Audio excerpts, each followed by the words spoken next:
presentation of Fox Sports. We are Fox. We are FC. The Detroit Tigers arrived with their big bats on Tuesday night, and when the series was over, Royals pitching was up to the task, shutting out the Tigers last night and winning the series. Tonight, even bigger bats fly into Kansas City. The Orioles are in town for 3 games, leading the American League in home runs and slugging percentage. Chris Young gets the ball for Game 1 next.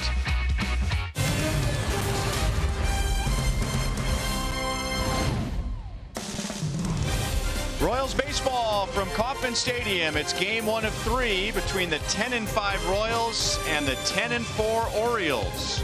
Royals baseball is presented by Academy Sports and Outdoors. Right stuff, low price every day. Hi everyone, welcome back to the ballpark with Rex Hudler. I'm Ryan Lefevre. The Royals just took a series from the Tigers, shutting them out last night. I guess would be a mild surprise. They played outstanding defense last night, which of course is no surprise. And that's worth the ticket. Pitchers love pitching behind this defense because of this. They have tremendous skills. They know how to get in the right place to throw it. They can catch it. They make some of those plays look so easy, but I can't tell you how difficult it really is. Alex Gordon had to run a long way, and Most Trusted Players by Honda shows you the whole ball club of them, all of them. It's not just one guy every night, it's the whole ball club. And now, Royals pitchers are going to try and do their best to keep the Orioles in the ballpark. We'll talk about Baltimore's offense when we come back.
The season tonight, he's allowed 1 home run in each of his first 3 starts, and each home run really hurt him quite a bit. But we're back at Kauffman Stadium tonight. We are, and you know what? He finds a way to pitch it and get the job done. But against the Birds, you'll think, wow, this is really not a good matchup. This is an extremely powerful lineup here, and Young is giving up some home runs. But you know, baseball, it's just a strange game. You never know.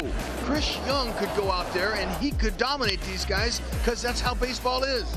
Our Kubota power stats show us that it's not just home runs. The Orioles lead the league, and it's early, in runs per game, batting average, on base percentage, and slugging percentage. So they're a handful for any team.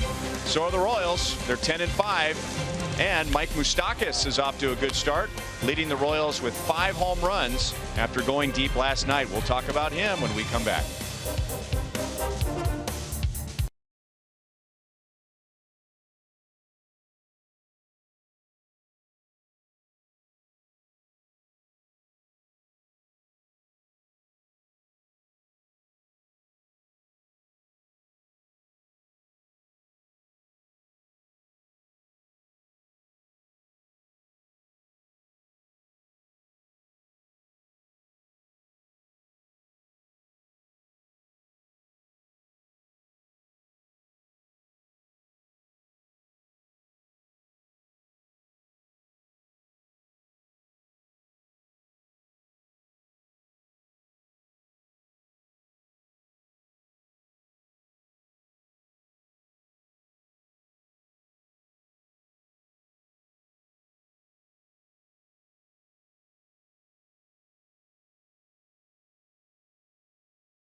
In the driver's seat, and that's exactly where Mike Moustakas has been lately. Oh, believe it, in the driving seat of that bus, the Royals bus, it's rolling.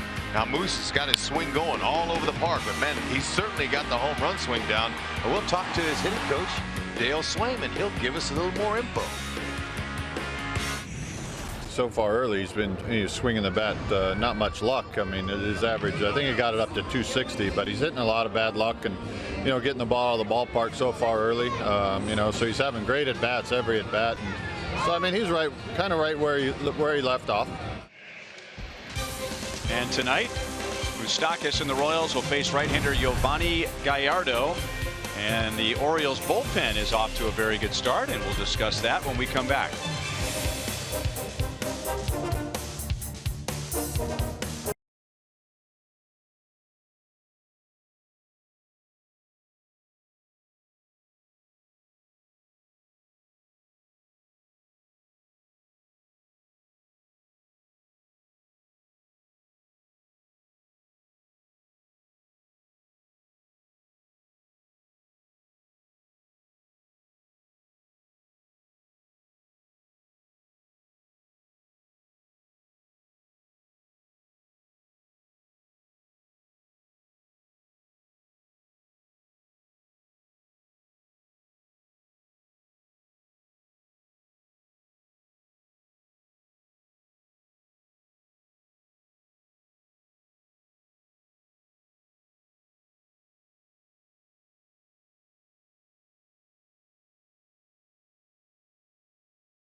Kansas City as the Royals and Orioles get ready to begin a 3-game series. And like the Royals, the Orioles have tried to strengthen their bullpen. Their starting pitching has been shaky the last couple of years.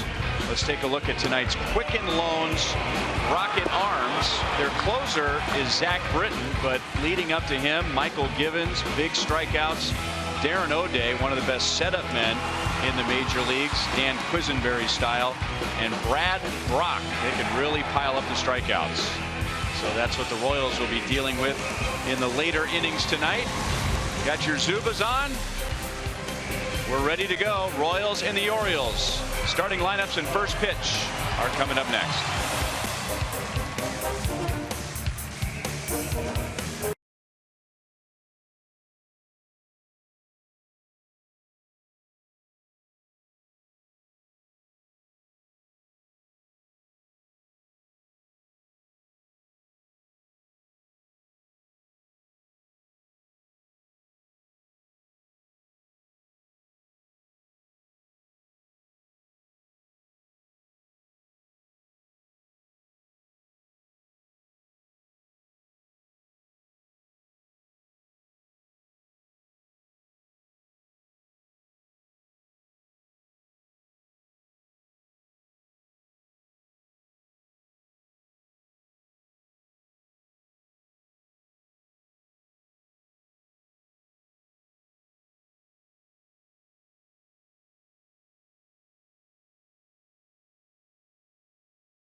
Missouri Lottery. Every ticket you play gives back to schools across Missouri, so play it forward with the Missouri Lottery. By Menards, save big money at Menards on all your home improvement needs. And by your Midwest Ford dealers. Visit your MidwestFordDealers.com.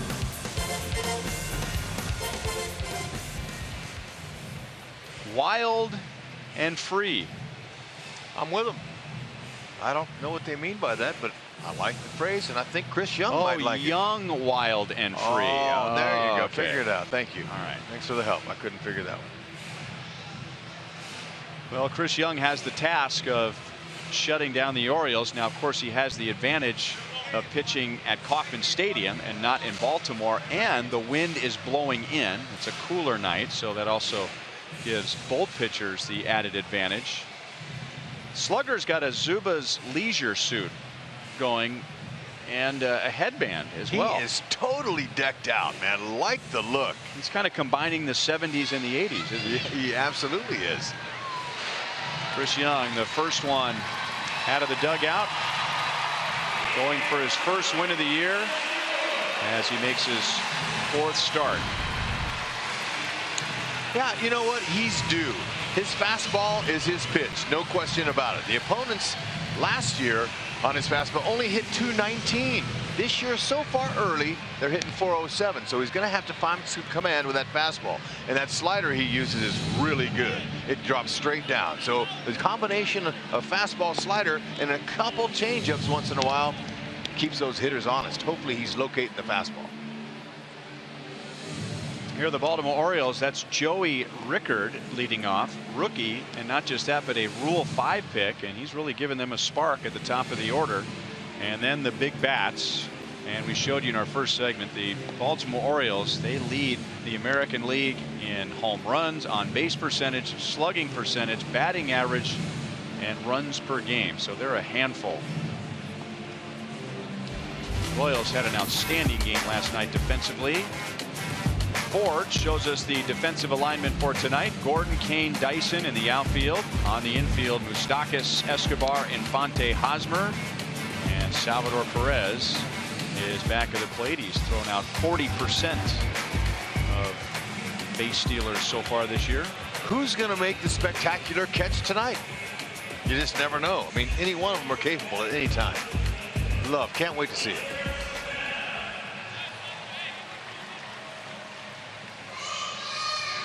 Here's our umpiring crew. That's the crew chief, Jeff Nelson. He's at third base. He was the home plate umpire for Game 7 of the World Series here at Kauffman Stadium a couple of years ago.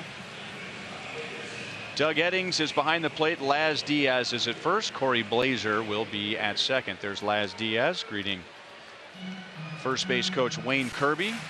And there's Doug Eddings, who's been an umpire since he was 14 years old. He'll be calling the balls and strikes.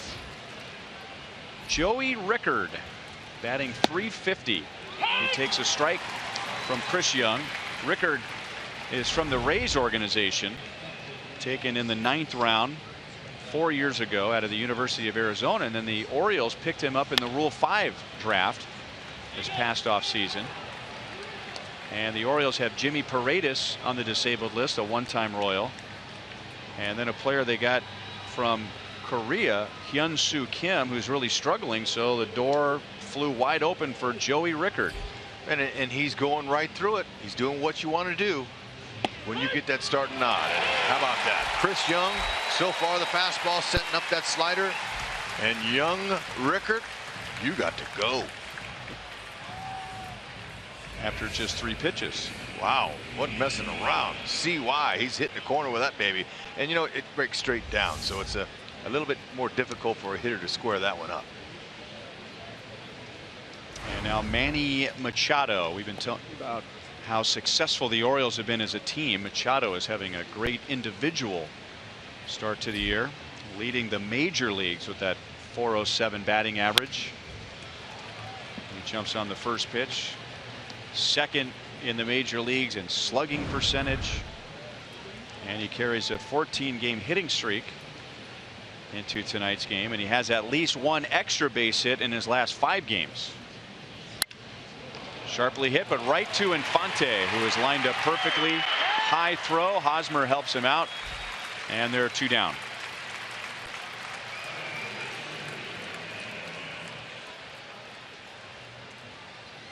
Okay, now Mike Jershely, the infield instructor for the Kansas City Royals, has these guys placed before the game they go over it, and couldn't have been in a better spot right there. Infante goosed the throw a little, but Haas says no problem, since Machado just gave into that out. Thank you very much. The Royals got permission from Major League Baseball to wear their gold home uniforms on Friday nights, so we saw those in the opening homestand against the Mets and the Twins. The fans loved them, the players loved them, and so we'll see them every Friday night. Oh man, when they broke those out opening night and the second night for the ring ceremony, I loved them. It just really tied that uniform in, especially the gold KC on the batting helmets. Glad they gave them the opportunity to wear those on Fridays. 1-1 on Adam Jones. That slider stayed high. 2 balls and 1 strike. Young's going to use the upper part of that strike zone with that high fastball, and that's the pitch that a lot of hitters think it looks good, but they end up popping it up.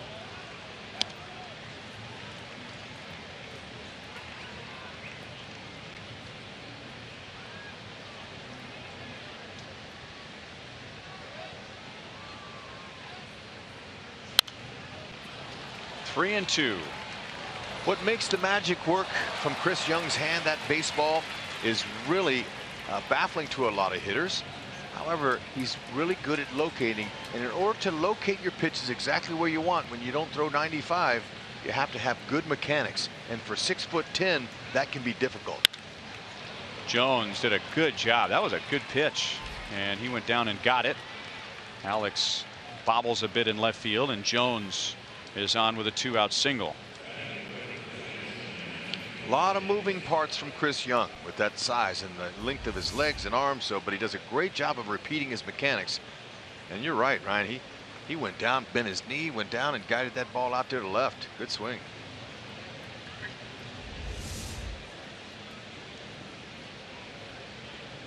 And now Chris Davis, who has homered 5 times already.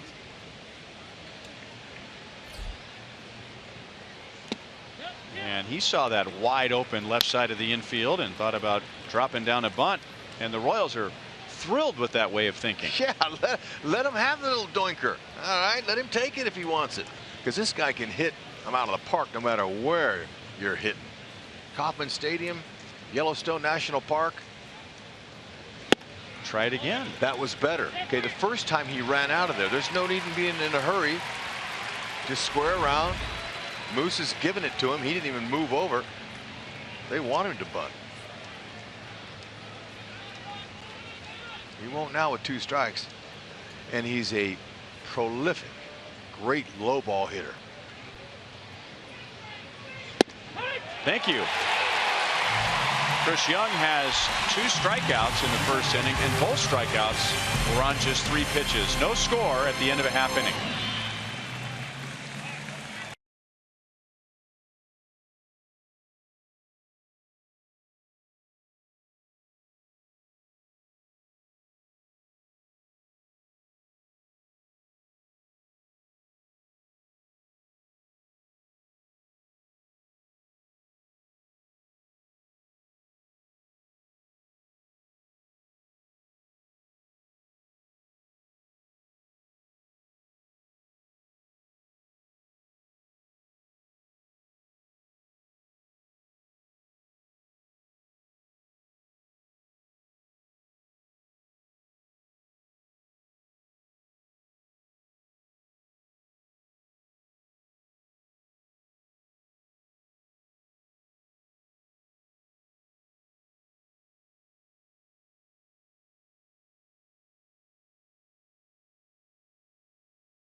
And here's the Royals lineup tonight, and it's been the same ever since Jarrod Dyson came back from the disabled list.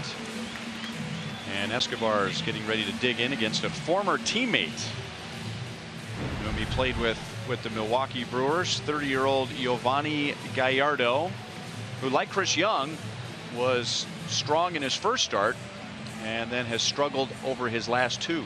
Yeah, opponents are hitting 295 off of him. And he's not a guy that's going to blow it by you. He's a finesse right-hander. A little bit like Chris Young. Different delivery, different stuff. Fastball, slider mainly, and occasional change-ups and curves. First pitch, and J.J. Hardy cut it off, but no play.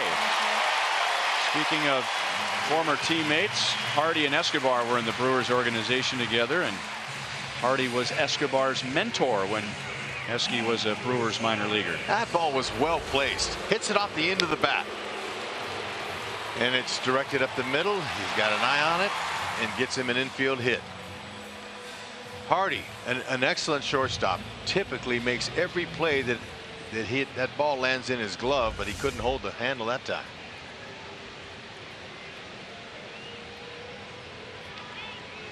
And now Mike Moustakas And that is crushed to center field. And for the second straight game, Moustakas homers to center field.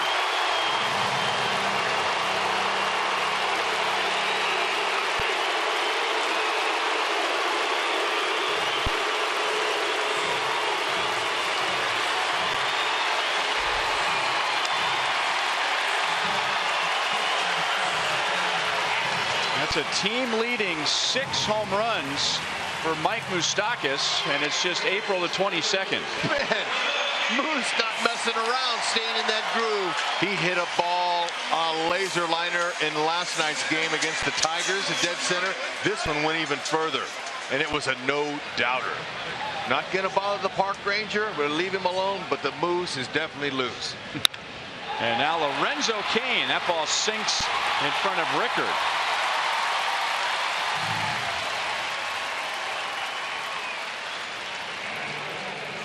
3 pitches, 3 hits for the Royals. Yeah, and you know, for Gallardo, he's just trying to get something established, but man, when the Royals are out there just hacking, man, he can't get anything going. Except a lot of contact there. That ball was not walking. Nice catch, by the way, by number 30 right out there.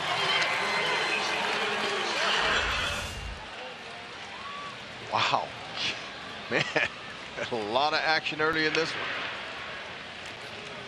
Okay, here's my first prediction of this game, Hud. Okay. Eric Hosmer is not going to get a fastball right down the middle here. You might be right, but I don't know. It's the first inning. You know how the first innings go, especially the way the Royals are right now, just tattering and battering. It's contagious. And the first inning is the most difficult inning for the pitcher.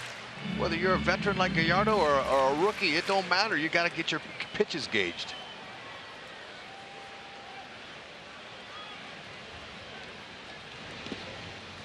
So he's gone changeup, breaking ball to Hosmer after the first 3 pitches he threw tonight resulted in an infield single, a 2-run home run, and a base hit to left field. And now Hosmer with his 11-game hitting streak, batting with Cain at first and nobody out.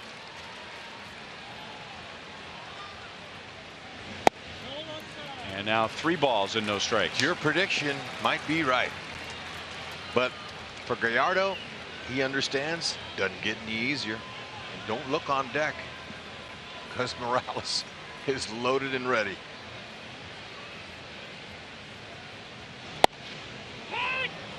Fastball, maybe a change, maybe a tweener, 86 miles an hour. Well, you know, his velocity is down a little bit from last season. Last season, his velocity was around 90 on the average fastball. This year it's just 87, so he's lost a little bit on his fastball. Hosmer just cranks it to right field and foul.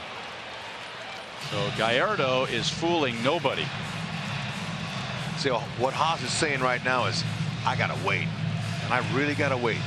So when you pull out and jump a ball like that, you're just out a tick ahead. You want to really try to focus that back the other way, and Haas is good to the opposite field.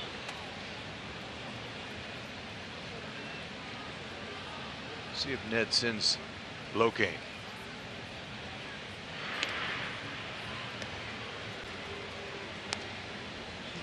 Lorenzo last year tied a career high with 28 stolen bases. He has 2 so far this year. I'm just thinking, you know, I don't know why they'd run as hot as they are right now. Maybe just leave him at home. Let him stay there. He goes, and Hosmer hits it on 1 hop to Schoop. Throw to second, no out, but J.J. Hardy just saves Schoop. That was not a wise idea to throw to second base. And it's J.J. Hardy who has 3 Gold Gloves, helping the Orioles get 1 out. So Cain's at second with 1 down. And now we look at the Orioles defensively. Rickard in left, Jones, 4-time Gold Glover in center, Trumbo in right, Manny Machado's won 2 Gold Gloves, Hardy at short, Schoop at second, Davis at first, and Caleb Joseph is behind the plate. Manny Machado rather is also a Platinum Glove winner. He did that in 2013.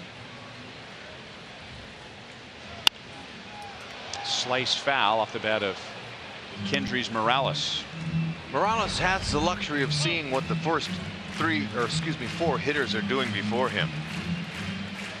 And that first swing there, he had a feeling that Gallardo wasn't going to challenge him, so he took a shot to left field. He was waiting on that breaking ball. He has a game plan.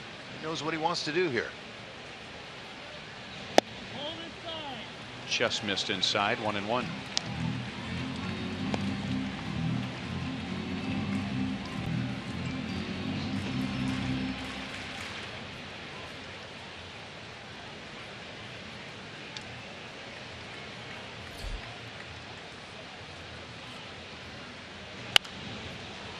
One and two on Morales.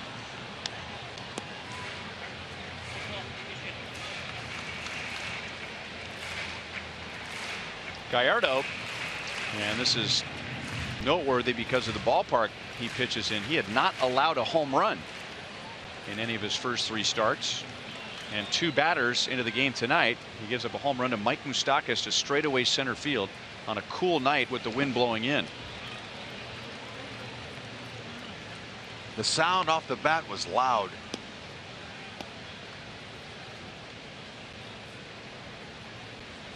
With the wind blowing out, we don't see many guys hit it out up there where Moose hit it. But then the wind's blowing in, and like you said, it's not the greatest of carrying nights for the ball. Moose supplied all of that.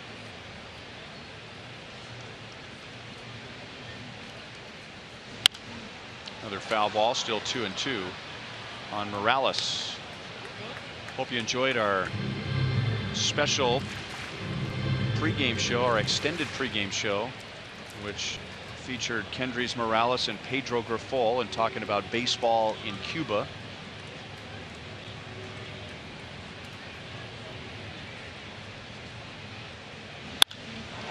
Hit well into right center field. Jones in pursuit. That is down. Kane will score. Morales is into second base, and all 5 Royals hitters who have come to the plate have hit the ball right on the nose, and the Royals lead 3-0. Boom, Gallardo, he's in some trouble. Anything that's out of the middle, he doesn't have the velocity to blow it by, guys, is getting crushed. He's going to have to find a way soon, or going to have to get into that bullpen early. That's a manager's worst nightmare.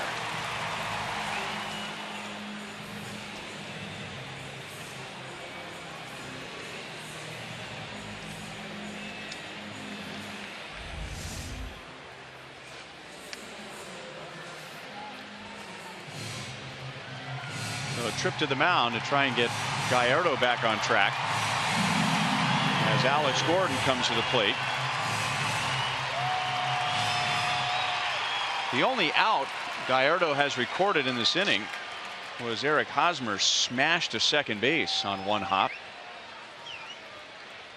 Everything has been hard hit, and now down and away to Alex Gordon. And for that out, it had to go 4-6-3. They got just one at Hosmer at first.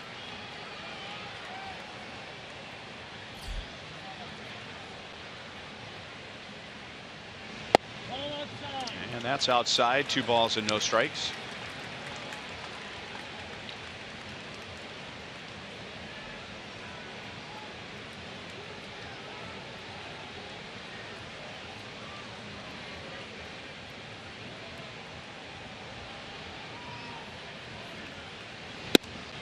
And now 3 balls and no strikes.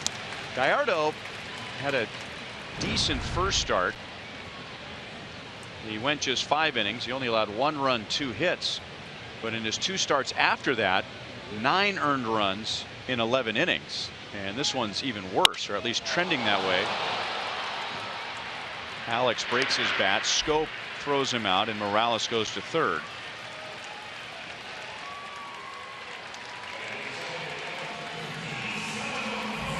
Love the slow motion camera. It'll tell you on a broken bat what it does. Watch this. Off the end, the very end, the bat just explodes. 3-0 count. You know, some hitters will swing away at those 3-0 counts, hoping they can get him a better pitch. Ended up Gallardo's. That pitch was a little bit away. And up comes Salvador Perez, who did the most damage of any Royal in the Royals Tigers series with 2 home runs and 6 RBIs. 86 miles an hour in for a strike. Fans love him here at Kauffman Stadium, and he's already given them plenty of reasons to cheer with 2 home runs, 7 driven in. 7 of his 11 RBIs have been here.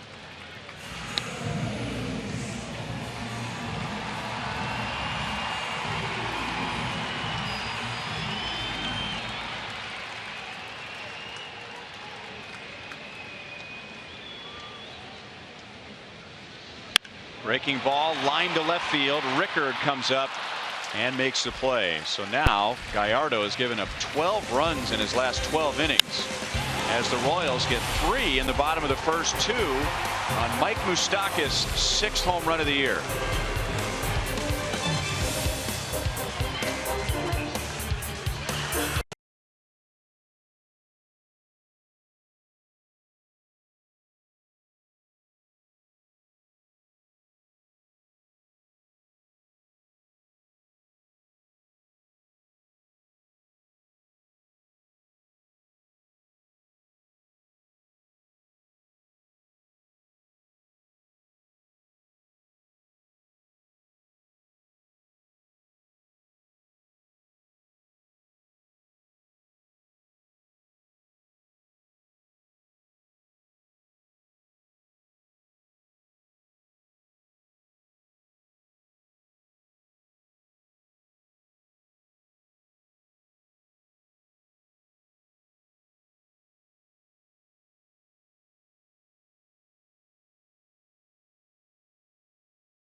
Has homered for a 2nd consecutive game, both to straightaway center field.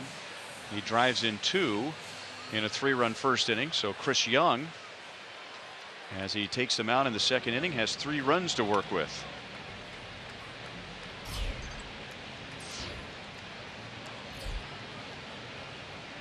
Mark Trumbo, in his first year with the Orioles, takes a strike. Good start for Trumbo. 5 home runs, 11 driven in, and hitting .370.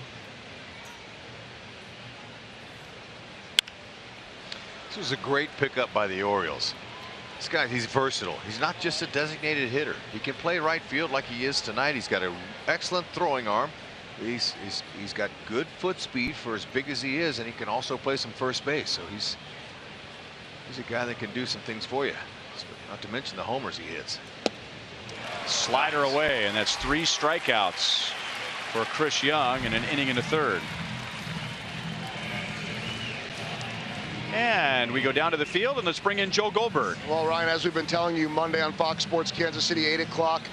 Cuba, baseball's final frontier. We've talked so much about that. Kendrys Morales had a chance to visit with first base umpire Laz Diaz, and he was over in Cuba last month. He was the umpire in that exhibition game between the Rays and the Cuban national team, and he had a chance to share some of his pictures from that trip with us. But it was really interesting talking to him, guys, because he said that his dad, Lazaro, in 1961, married, left Cuba. He was worried. He was fighting against the revolution. We see some of the photos from that trip. Angel Hernandez in the hat, and Laz was there too. But guys, he said that his dad was in danger of being a political prisoner, so he hopped on a boat. We're gonna have a pop up to Moose for the second out. hopped on a boat, was one of 9 men and 1 woman, waves that could have killed them, found his way to the United States. His mother came the next year. His dad, Lazaro, who passed away 4 years ago today, joined the Army to fight against Castro. I mentioned to Laz, hey, you followed in his footsteps, and he says, no, I was a Marine, Laz said, but my son is now in the Army. He's serving the United States, actually did his training in Fort Leonard Wood, so a great story for the Diaz family. Grounded to third. Thank you, Joel. Moustakas will take care of Schoop. And pitching with a 3-run lead, Chris Young doesn't waste any time with a 1-2-3 top of the second inning.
He's the first base umpire tonight.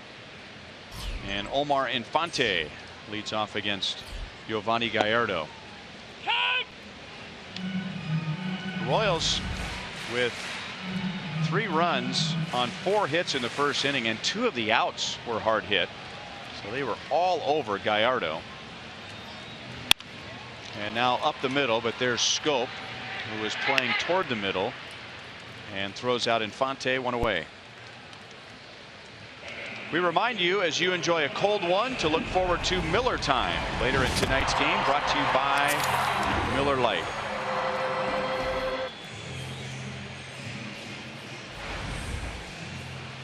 And now Jarrod Dyson with 1 out. Dyson reached safely in each of the 3 games he played in the Tigers series, his first 3 games since coming off the disabled list. And Gallardo misses outside, ball 1. Gallardo's a ground ball pitcher. So after 22 pitches in the first inning, gave up very few grounders. He got 1 here in the first. See if he's settled down now. He's one of those guys, is less is more. He induces a lot of ground balls. Last year, he was really good. He was 12th in ground ball percentage.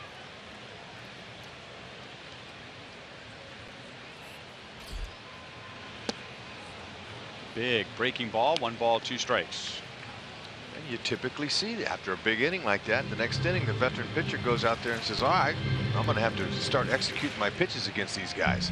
And you usually see him go 1, 2, 3 or 1, 2, 3, 4. Wow, that bounced a little bit in front of the plate. Caleb Joseph is the Orioles catcher tonight. Matt Wieters is on the bench. Wieters has gotten off to a good start, like many other Orioles hitters.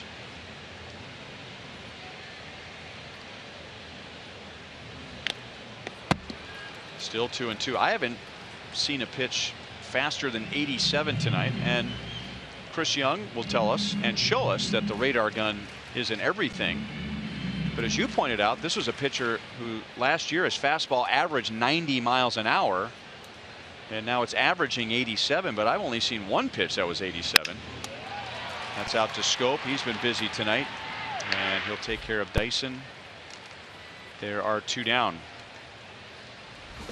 Remember, tomorrow you can get your own piece of World Series hardware as we celebrate the 2015 World Series Championship with a replica trophy giveaway presented by Pepsi. The first 20,000 fans through the gates will own a piece of the glory with this special one-of-a-kind item. There's still plenty of great seats available tomorrow. Get those tickets now at Royals.com or call 1-800-6-ROYALS. Be some long lines early. Folks wanting to get a piece of that.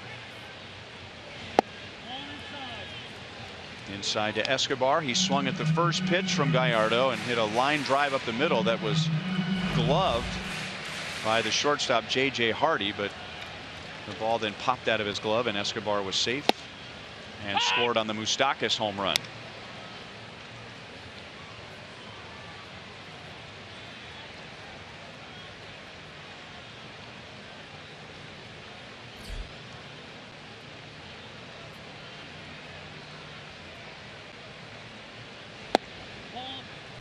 One ball and 2 strikes. You see the velocity, and it's similar to Chris Young's, but the big difference between Gallardo and Young are 8 inches in height. It's more of a deceptive look to hitters coming out of Chris Young's hand than it is the 6'2" Gallardo.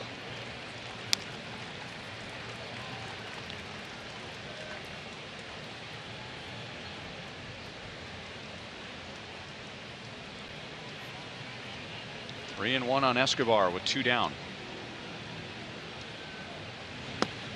And Escobar takes a walk. Gallardo was on the free agent market for quite a while. He was coming off a pretty good season with the Rangers last year.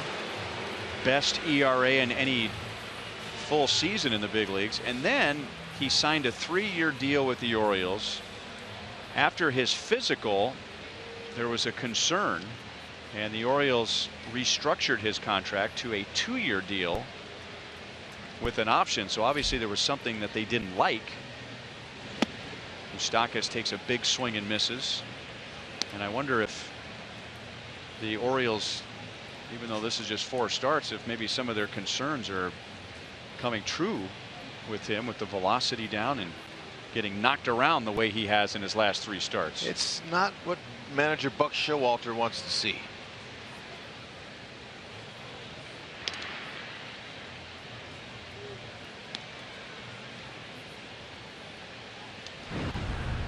Mike Moustakas, if you go back to August the 20th of last year, he has the 3rd most home runs in the American League, behind Edwin Encarnacion and Chris Davis.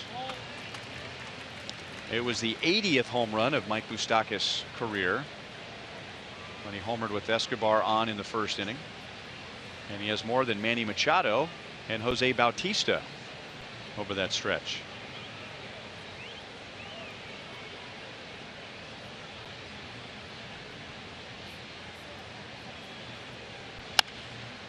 Off the end of the bat, 1 ball and 2 strikes. Escobar, he's been feeling good. His legs are good this year. 4 bags already.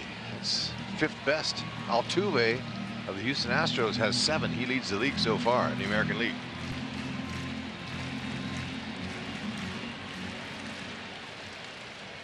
Is Schoop still considered an infielder? I'm going to say no. By looking at him, he's already out of the picture out there. That's like a softball rover. He's a 4th outfielder. And when you see that defensive alignment in your Moose, and with the ability he has to hit the ball all over the park now, he likes that. Look at all the holes, all the lanes. It's amazing. There's a lot of spots for a knock. And he goes the other way. Oh. That's into the corner. That's beautiful. Escobar to 3rd.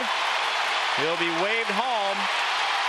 The relay is not in time, and Mike Moustakas has driven in 3 runs in the first 2 innings.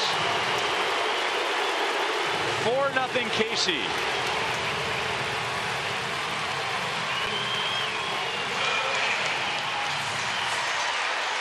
just like we're talking about. Moose sees all the lanes out there. He's going to wait on Gallardo. He's going to got a ball up in the zone, and he knows what to do.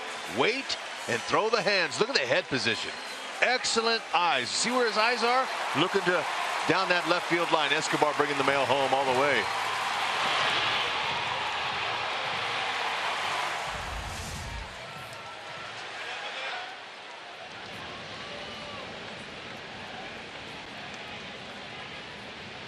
And now Kane, who singled his first time, will try and drive in Moustakas. That's another run for the Royals with 2 outs. They had that game on Tuesday against the Tigers where they scored all 8 of their runs with 2 outs. And now the Royals have scored 30 runs this season with 2 outs. That's the most in the American League.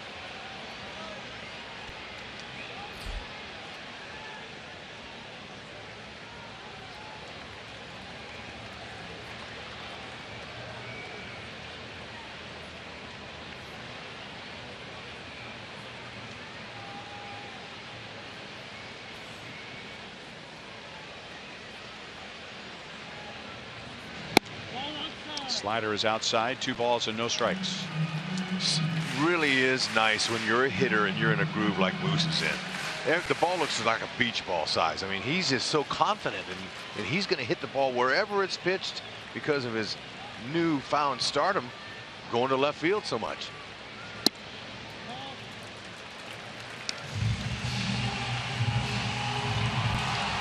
In his first 9 games, Mike Moustakas was hitting .217, and as Dale Swaim told us a few moments ago, a lot of it was bad luck.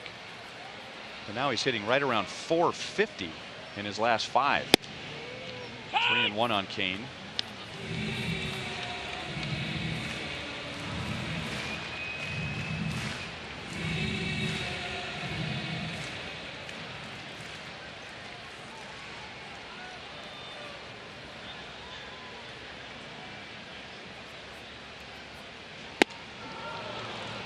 Full count. Lorenzo would like to see that pitch again. That was not necessarily a good breaking ball. That thing was spinning and up in the zone.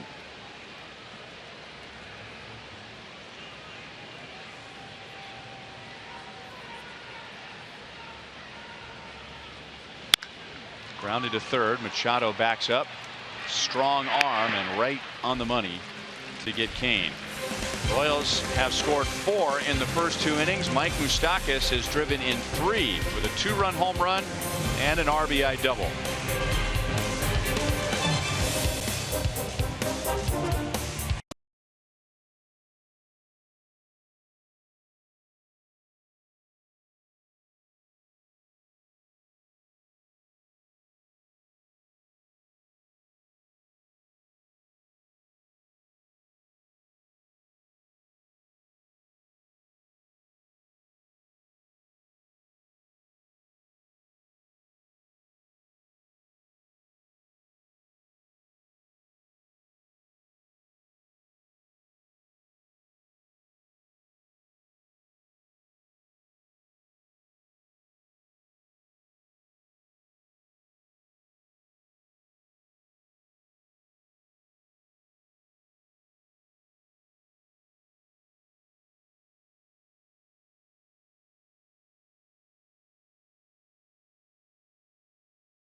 It's early, but the Royals are 9-0 this year when they score 4 or more runs. Mike Moustakas has driven in 3 of the 4. Our Toyota League leaders Royals have been swinging the bats well, and they've been pitching very well. Second in the league in ERA. The Orioles are 12th. Second best opponent's batting average. The Orioles are 12th. So the moral to that story is, if the Royals continue to pitch like this, they won't need a lot of offense. And if the Orioles continue to pitch like that, they're going to need a ton of offense, which they have. Pedro Alvarez, just like Giovanni Gallardo, a free agent who was out there for a long time and then a late sign by the Orioles, signed in spring training after some big home run years with the Pirates. 1 ball and 2 strikes. Just early in this game, the way the Orioles are swinging at Chris Young's pitches, obviously they're not seeing it. Trumbo took a swing like and he looked puzzled after the swing. Oh, nice spot. Salvi's shaking his head saying, yes, that's right where we want it. Out of the middle. And that could have went either way.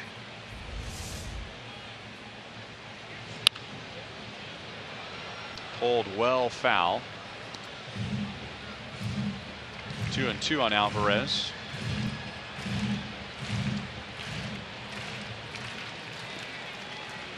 Big home runs and big strikeouts for Alvarez with the Pirates.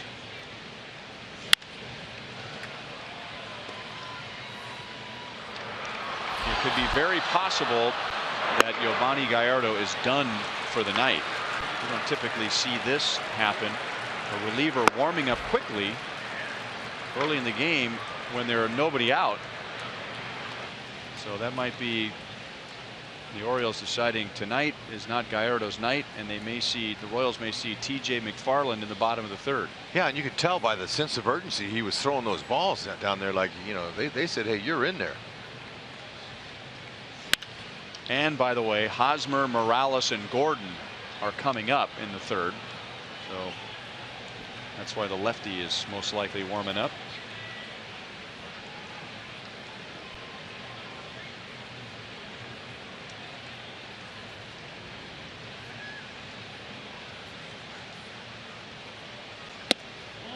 Close. He's just missed with a couple of sliders in this sequence with Alvarez.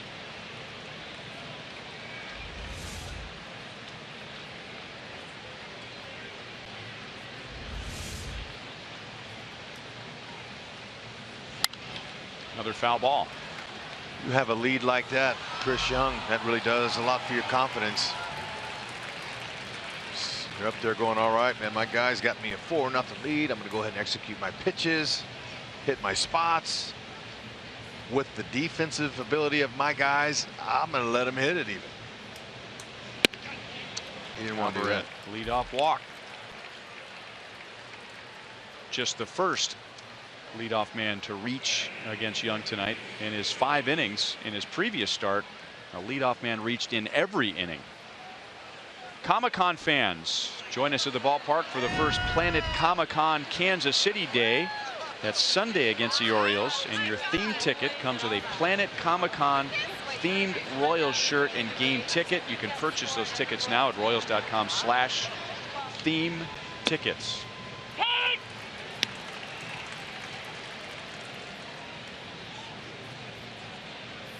Caleb Joseph with Alvarez at first base.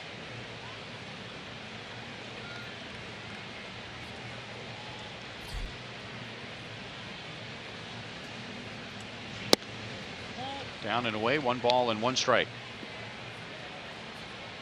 Joseph is playing in just his 7th game this year. Matt Wieters is the regular catcher and has gotten off to a good start. They got a good catcher's combination there, Buck Showalter does. You got a left-handed hitter, right-handed hitter. You know, Joseph has got a good, strong throwing arm. He's a reliable backup. He could almost be an everyday player. He's got some good catchers.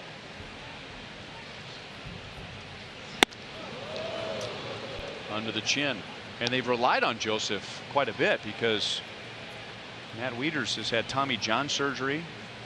His elbow's really been bothering him, and so He'd only played in about 100 games in 2014 and 2015, which has given Joseph the opportunity to show what he has. He's shining. He's taking advantage of it. Just outside, 3 balls, 2 strikes. So Chris Young has walked a batter and now 3-2, but he has just missed with about 4 pitches. And that's where he lives. He lives on the edges.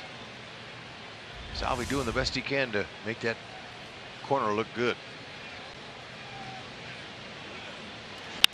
Alvarez was running, and that ball will spin back into the crowd.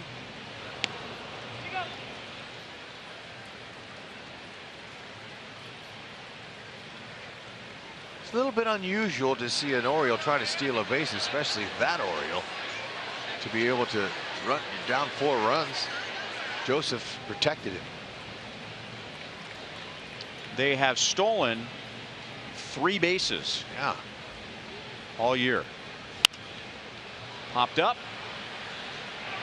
Hosmer got tangled up with first base coach Wayne Kirby and is still there to make the play. That is out number 1. When you have a power hitting team, you're not going to try to waste any outs on the bases by stealing. When one got one swing in the bat, you can knock the runner in and yourself.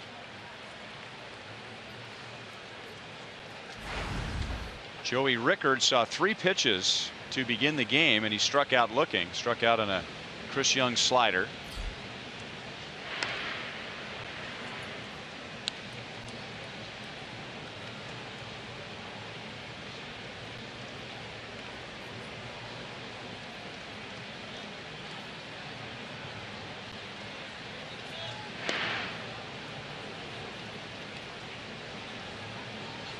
Teams like to run on Chris Young. A team that doesn't normally run may change its game plan with Chris Young on the mound.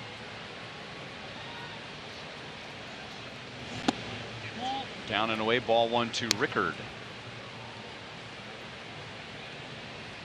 What a thrill for him in the Rays minor league system.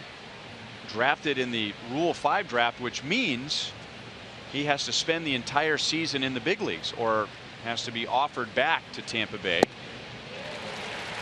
1 ball and 1 strike. And most of the time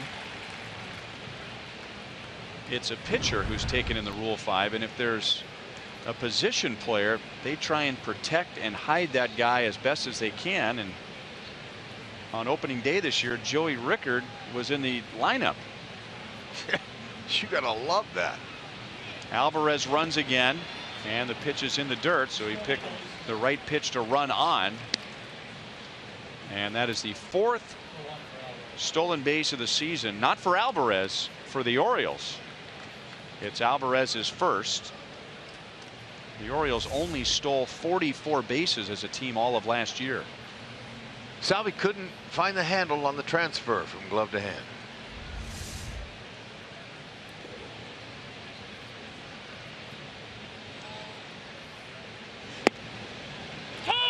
What teams look for, though, in a position player and a Rule 5 guy is somebody who can be versatile. What you can do. This kid, he's a good on-base percentage guy in the minors. He's got good speed, excellent contact hitter. This kid went from A ball, AA, AAA, all 3 levels last year, and excelled in every level. And then he went to the Dominican and played in the Winter League, and they liked what they saw of this guy.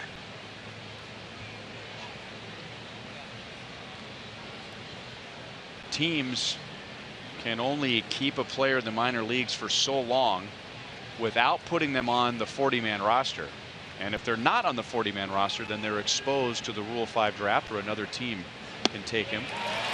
Rickard strikes out for a 2nd time. That's 4 for Chris Young. 2 down in the 3rd. He missed with his location with that one. Salvi wanted it on the ground and ended up being a hanging slider.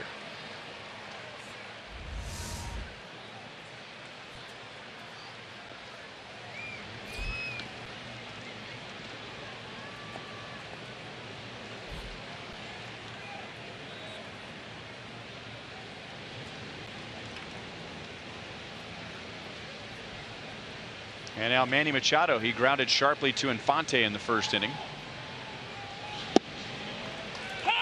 Slider is in for a strike.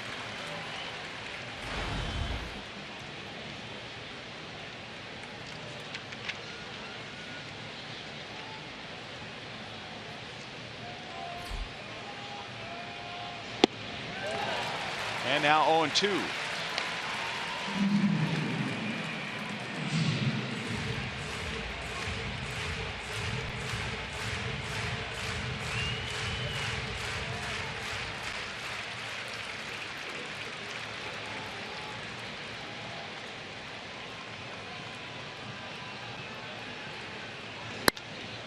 One ball, 2 strikes.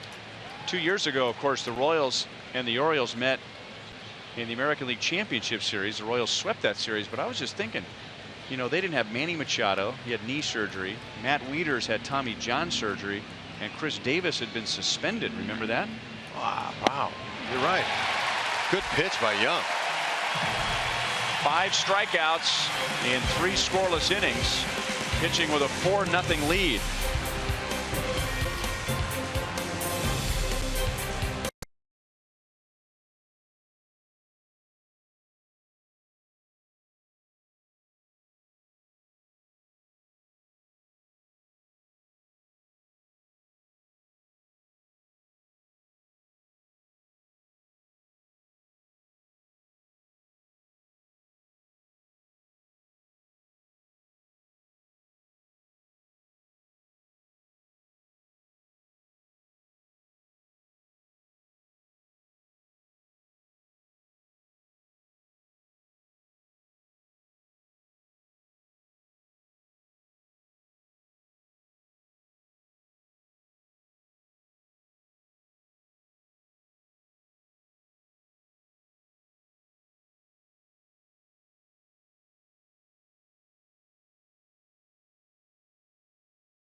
Royals baseball is brought to you by Chevy. Visit your local Kansas City area Chevy dealer for great prices on the all-new 2016 Malibu.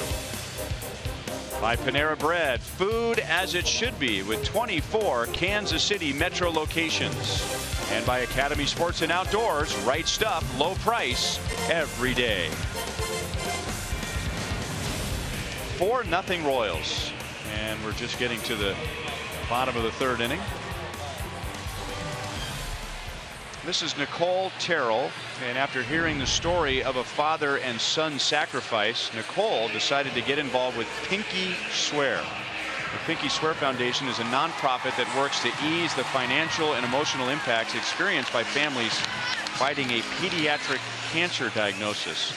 Nicole helps raise corporate and individual donations to increase the funds available for families and to work with kids to develop the next generation of charitable leaders. Sitting in the Buck O'Neil legacy seat at tonight's game. Man, that is awesome. Nicole, way to go. You got a beautiful smile too.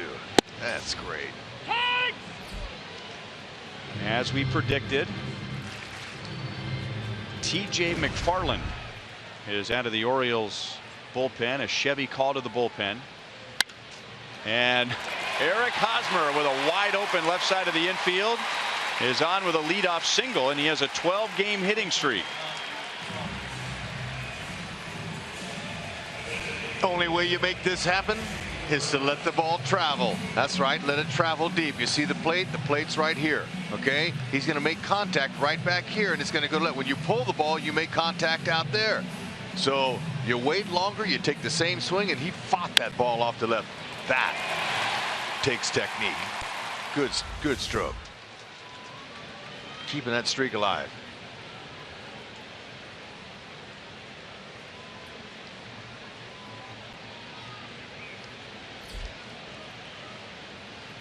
Now Kendrys Morales. He doubled and drove in a run in the Royals' 3-run first inning. So TJ McFarland. He's given up 4 earned runs in 6 1/3 innings. A little bit inside, 1 ball and 1 strike. Well, the Royals are going to see a firm fastball like that last one. He'll go 89 to 94. His best pitch is his slider, and he threw Morales on the first pitch, and he's got a changeup too. He'll throw mainly to righties.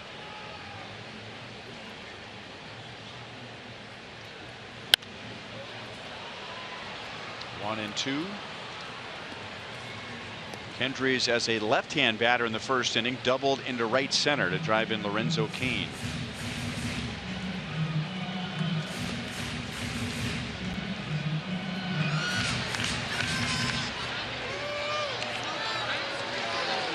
That away. He's got the chant down and the clapping. Ooh, good pitch. 1 away in the 3rd. MLB is in full swing, and tomorrow David Ortiz hopes to continue his blistering start to his final season as the Red Sox take on the Astros at 2:30. You can watch it live on Fox Sports Go and on FS1. The Royals were on FS1 last night, beating the Tigers 4-0.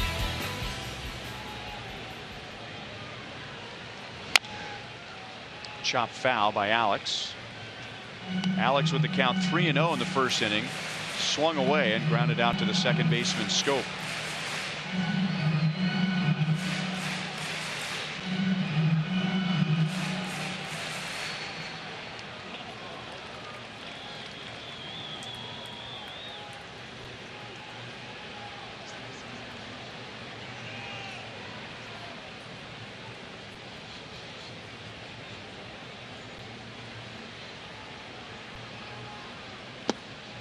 One ball and 1 strike. With McFarland coming on in the 3rd inning, it's a reminder of how much Orioles starting pitching has declined the past 3 years. They won 96 games in 2014 and led in large part by their starting pitching.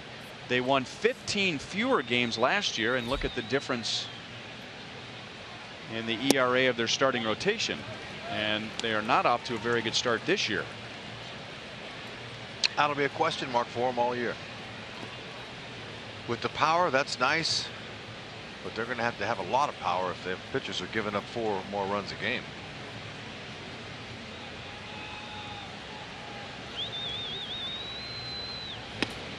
Three and 1 on Alex.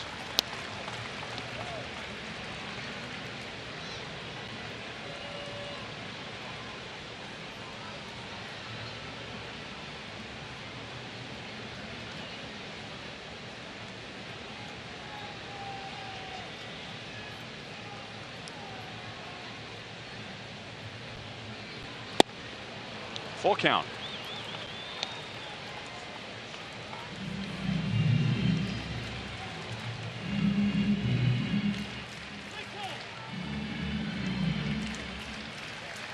We were telling you about Joey Rickard, the Orioles left fielder, being a Rule 5 pick. TJ McFarland 4 years ago came to the Orioles in the Rule 5 draft from the Indians.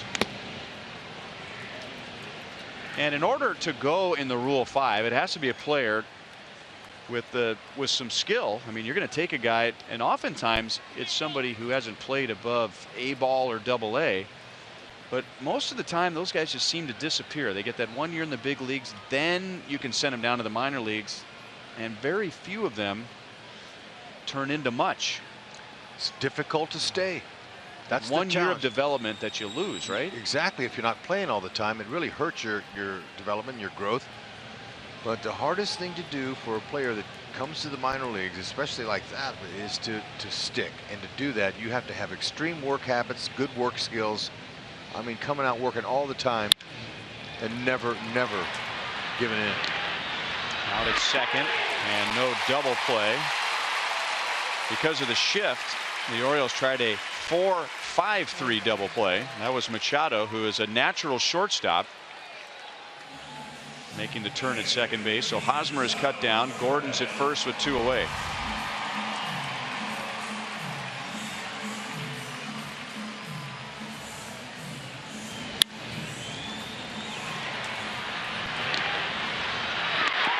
Hey, think about it.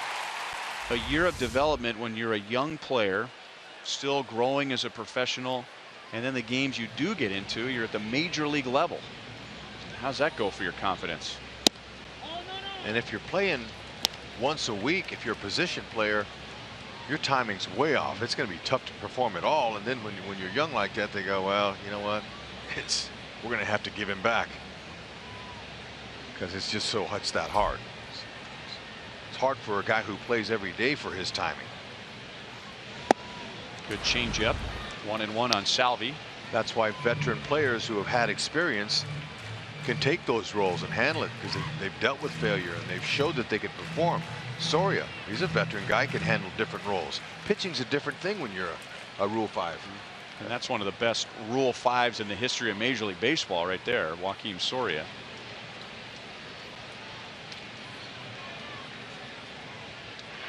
But yeah, the majority of the Rule 5 guys are pitchers because it's easier to pick a spot for a pitcher and you can change the role. And you know, the Royals thought a lot of Joakim Soria. They didn't realize that he would turn into what he did so quickly. But that is just the rare case. Out into right center field, Trumbo is there to make the play. So the Royals get a leadoff single. They're scoreless for the first time tonight. And at the end of 3, the Royals lead 4-0.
Joel Goldberg back at Kauffman Stadium. Royals lead 4-0. Our premier Mazda game break goes back to last night. First no-hitter of the 2016 season belongs to Jake Arrieta. His second in 2 years as he no-hits the Cincinnati Reds last night. Incredible performance by him. He is now 15-0 with a 0.53. Yes, a fan jumped in there too, spent the night in jail. 15-0 with a 0.53 ERA in his last 16 regular season starts. And how about this one, guys? I think Hud might know this one, okay? It was the largest margin in a no-hitter, 16-0, since 1884, when the Buffalo Bisons no-hit the Detroit Wolverines, 18-0. Hud's cousin Pud Galvin with the no-hitter. I remember old Pud. Wonder Pud, right? Wonder Pud. Yeah. Way to go, Joe. Proving once again. Here's Adam Jones. 1 ball, 1 strike. Off the end of the bat.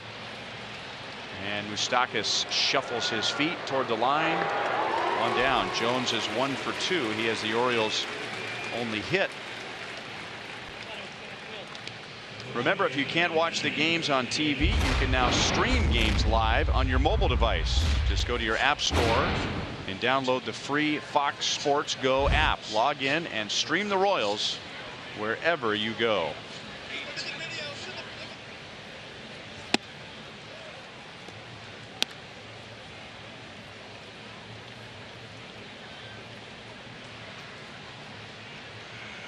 Chris Davis struck out looking in the first inning. The Orioles, in their first 4 at-bats, have had the leadoff man on once. Chris Young, in the 5 innings he pitched on Saturday at Oakland, the A's had the leadoff man on in each of those 5 innings. So he had 5 high-stress innings. So far, he has had 3+ no-stress innings. I'll say, just 1 lousy hit. He's given up.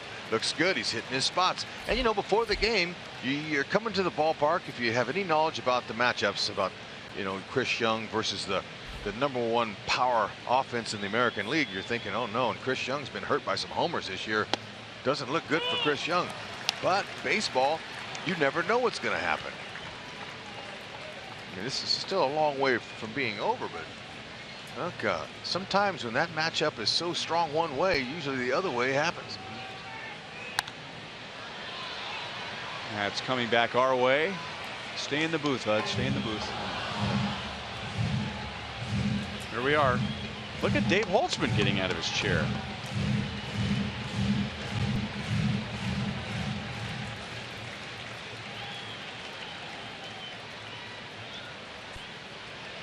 I think that guy found a youngster he's going to give that ball away to. Slider strikeout. 6 for Young in 3 2/3 innings. Here's the Missouri Lottery Fox tracks, and I guess the other side of all the power that the Orioles possess, Hud, is that they also strike out a lot. There you go. That's what you get when you got power hitters. But Young, look, 5 out of his 6 strikeouts are all on that slider. Yeah, they found a home for that baseball. Another pop-up. That'll be backing out of play.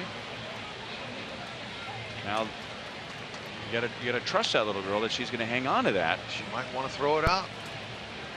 Yeah. I mean, that happens all the time. You know, at home, you give them a ball and you say, okay, throw it to daddy, throw it to daddy. Right.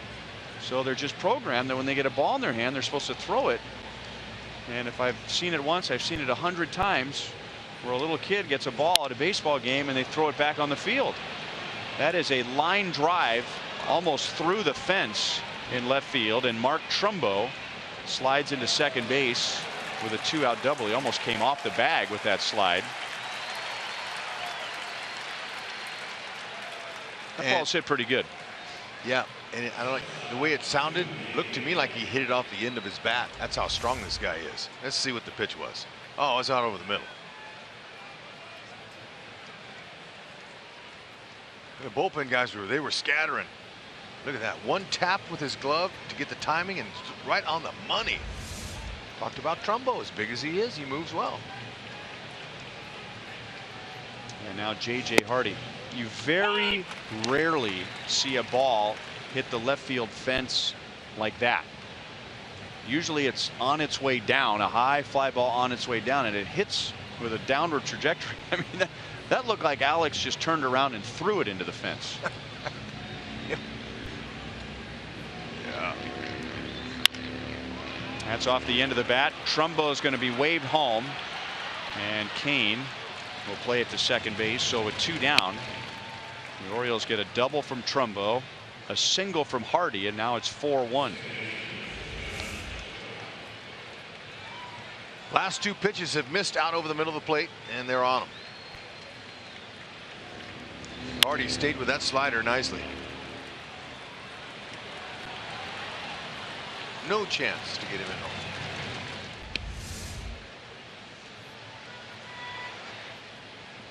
Kind of like a lead the Tigers would have. I mean, against the Tigers, they're a powerful team. Same way the Orioles.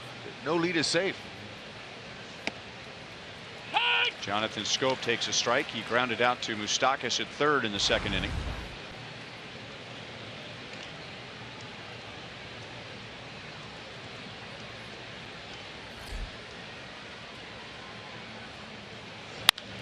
On the ground to Moustakas again. He'll go the short way, and the inning is over. So Baltimore breaks through with its first run to the bottom of the fourth. The Royals lead is now 3.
A 4-1 lead in the bottom of the fourth inning. Royals scored 3 in the first inning and 1 in the second. Nice crowd tonight. We are enjoying a longer spring than normal. Spring, remember, last year was on a Wednesday. Yeah, right. They turned the heat up early.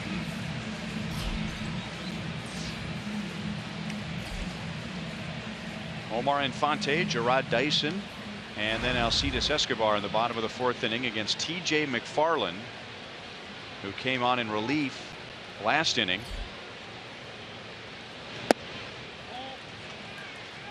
Giovanni Gallardo gave up 3 runs in the first, another run in the second, and a couple of the outs were hard hit, and McFarland simply just took over in the third. Change up for a strike, 1-1.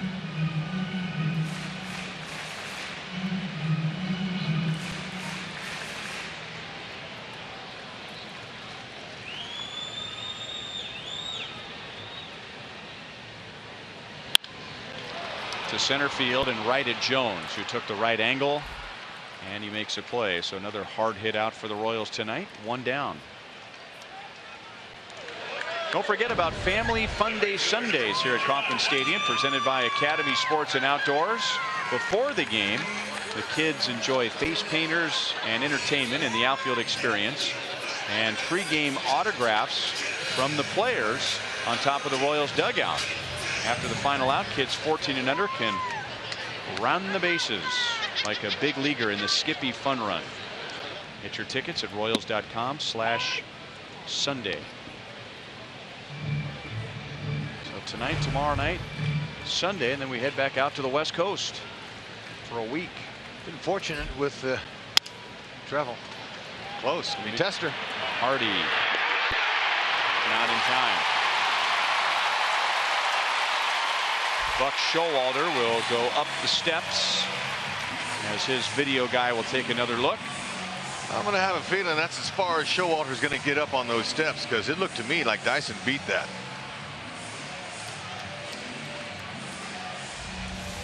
It's on. Whenever you get jammed like that, you got that kind of speed from the left side.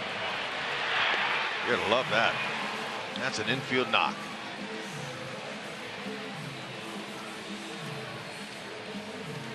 Hardy was playing him towards left field from the shortstop side. He was in that hole over there, and Dyson placed it perfectly. So that means Dyson has reached safely in all 4 games since coming back from the disabled list.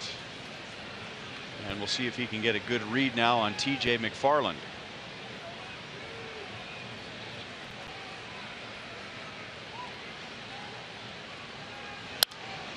Fouled away by Escobar, and he had a healthy rip. He had an idea that fastball was coming. McFarland, we saw him throw over once in the last inning, and it looked just like a real easy, I'm gonna throw it over. It didn't show any quickness to his move or anything. This might be a guy you could go the minute he lifts up his foot, and they call that go on first movement.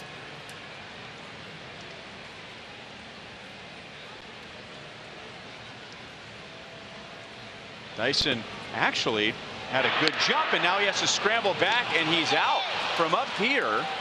It looked like he had a really good jump, really good read. Might have gotten tagged on the nose, and then he just stopped.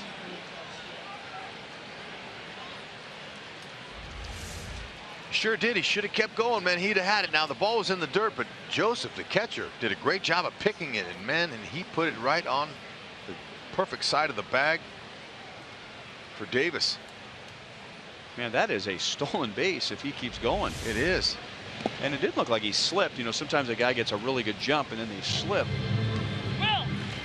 Caleb Joseph, he's got a career 33% of throwing out runners. That's an excellent career mark. Anything at 30 is really good. But he showed that right there. Picked that ball to the dirt. It looked like Salvi coming out of there.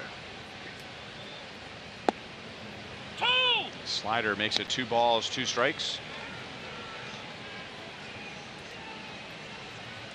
Eske has been on twice and scored twice. Ooh, that's a good bender. Good spot for it. Down and in. Full count. A 2-walk game perhaps for Alcides Escobar. It's incredible for Eske. I can't believe it. Last year he had 612 plate appearances and he walked 26 times last year. Out of 600, over 600 at bats. Well, that could have been ball 4. Machado throws him out. So with the caught stealing, McFarland faces only 3 in the 4th inning. Oh man, Davis gave him a shot to the jaw for that tag.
Chris Young in his efforts so far tonight, allowing 1 run, 3 hits in 4 innings.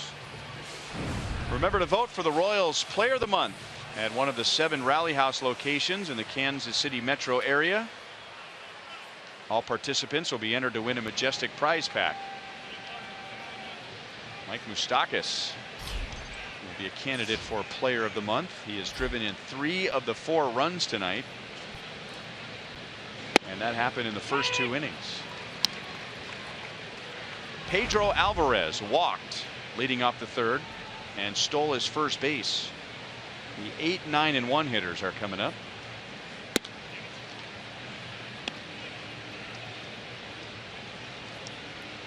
That was the only walk allowed by Young so far, and he struck out 6 in the first 4 innings.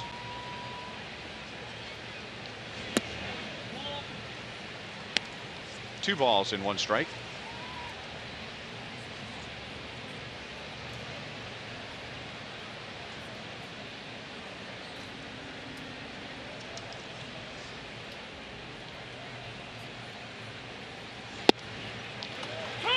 Two and 2. Pedro Alvarez, you know, he's a good power hitter. And in his Pittsburgh days, he was up in the top of their order, hitting 3rd and 4th and cleanup. And now he comes to the Orioles, he's hitting 8th. That'll tell you how stacked their lineup is.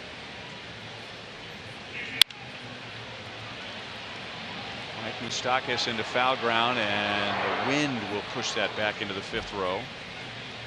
It was just 3 years ago Pedro Alvarez tied for the National League lead with 36 home runs, and in the next season he lost his job at third base because of some defensive issues, and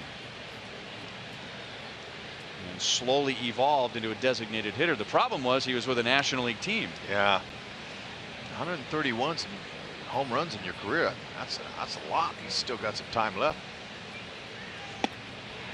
By him with a fastball. 7 strikeouts for Chris Young in 4 1/3.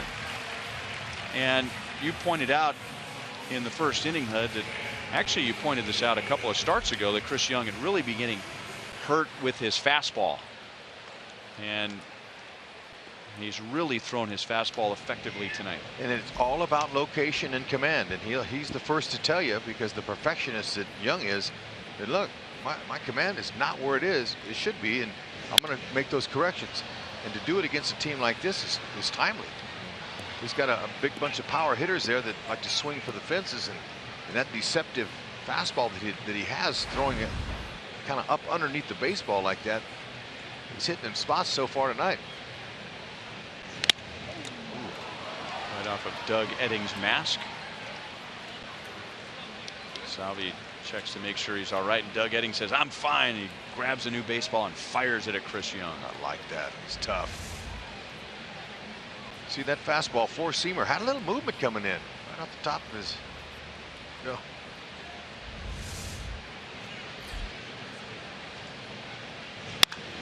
On the ground to Moustakas. In time, 2 down.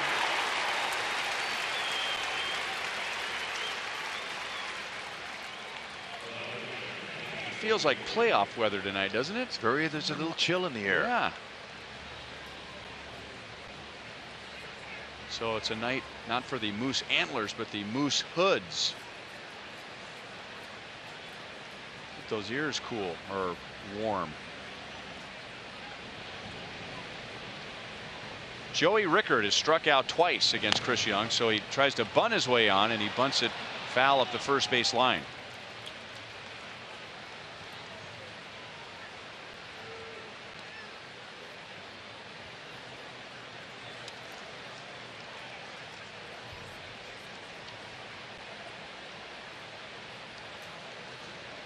Now that's a crown. Inflatable crown.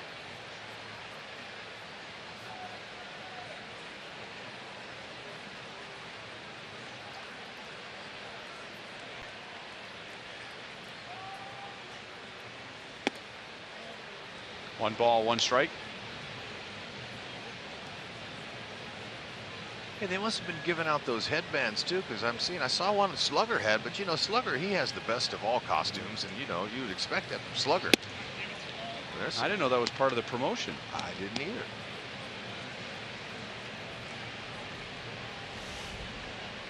See, he had the Zubaz leisure suit, and he's got a Zubaz tie on. Oh, but man, he's decked. Look at that.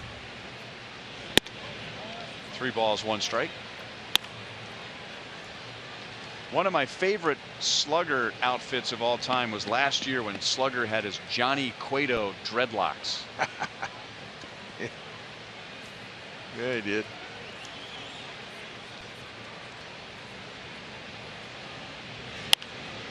Three and two on Rickard.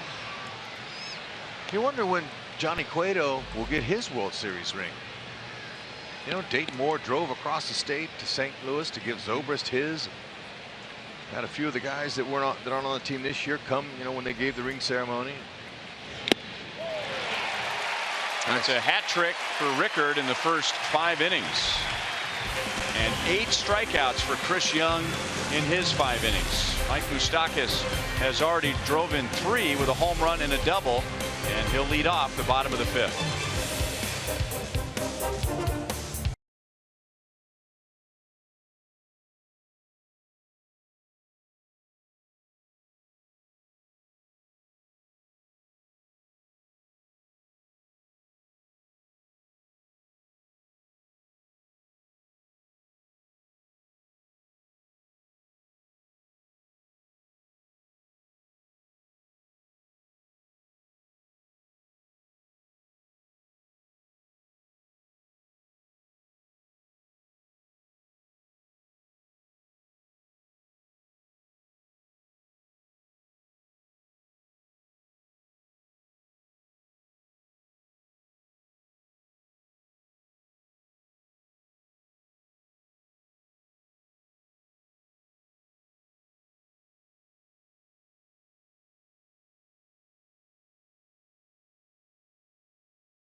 Mike Moustakas is having a big night tonight.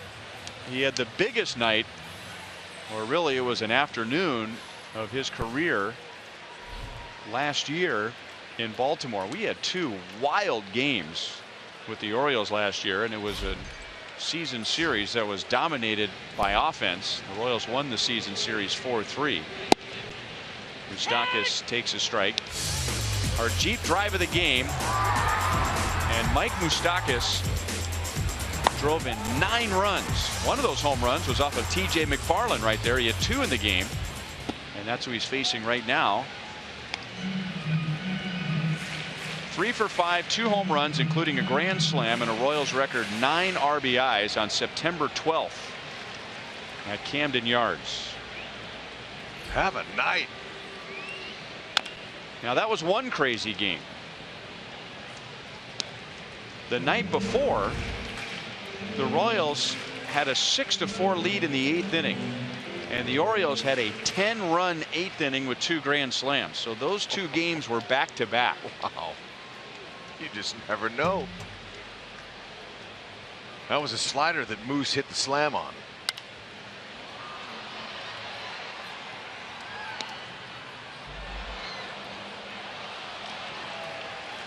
Tonight it was a 2-run home run to straightaway center field against starter Giovanni Gallardo. 2nd straight game that Moustakas is homer to straightaway center, and then in the next inning he doubled up the left field line to drive in Alcides Escobar. 2 balls and 2 strikes.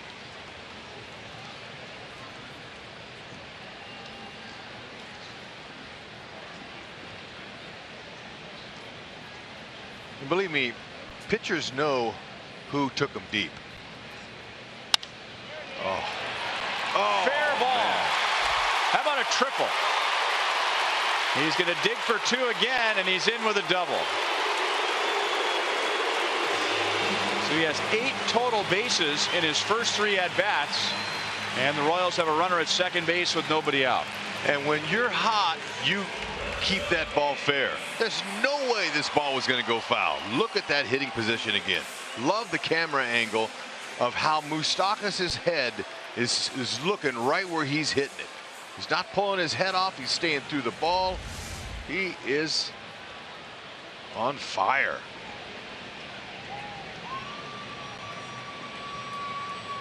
Looking around, he's checking out where the defense is playing, checking the outfielders, seeing where they are. And now he's got the attention of the pitcher as a base runner. It looked like he was going to rip off third. Look at this. He has 18 hits, and 11 have been for extra bases. 11 of 18 hits, either a double or a home run. All right, let's take a look at it. Moose likes to move those hands back. Okay, he's going to move the hands back. Okay, now, but watch the head position. The head position is beautiful. He's right down there on the ball. Nice hip turn there. Everything is working right. Waiting for the ball to travel deep towards the catcher's glove. Perfect swing. Sliced him another double.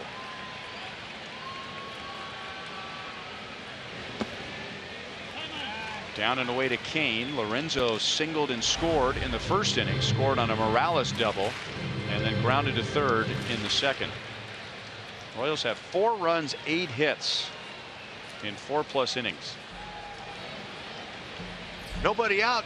You know, Lorenzo Kane, he's a good situational hitter, but you can't ask him to hit the ball to right field. You got to pull it sometimes. Especially off a lefty. That ball's coming in. It's a little bit easier to pull that ball coming into you. Just missed it. Let's go to Joel. Well, guys, in this game, we're seeing 2 of the top 3 draft picks from 2008. Tim Beckham went first. He was known as the best high school athlete in that draft, still trying to get his career going. And then Pedro Alvarez was second. He was thought to be the best hitter coming out of Vanderbilt, but there were question marks about could he play third, first, where was he going to be? And Hosmer was thought of as being the best all-around high school hitter, also through 95 to 96. He's going to ground out to the left side on this one, but what a draft that ended up being, guys, because after Alvarez and Hosmer go 2 and 3, Brian Mattis, who might get called up tomorrow for Baltimore, went 4th. Then a guy by the name of Gerald Posey, a.k.a. Buster, went 5th. The Giants hit it big there. That round also included Yonder Alonso, Gordon Beckham, Aaron Crow, who went back into the draft, Jason Castro, Justin Smoke, and many others. Very good draft, and the Royals right now reaping the benefits. Sure are. Thank you, Joel. Kendrys Morales will try and drive in Moustakas with 2 down. He drove in Kane with a double in the first inning.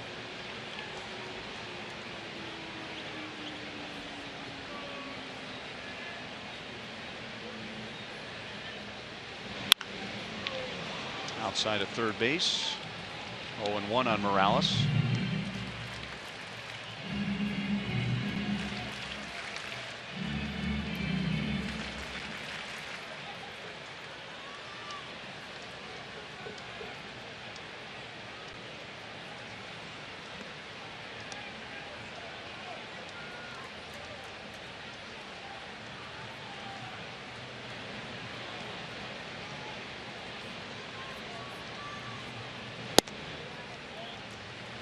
One ball, 1 strike. How about our trivia question for tonight with Kendrys Morales at the plate? Our sprint trivia question. Cookie Rojas played the most games in Royals history by a Cuban-born player with 880. Who played the second most?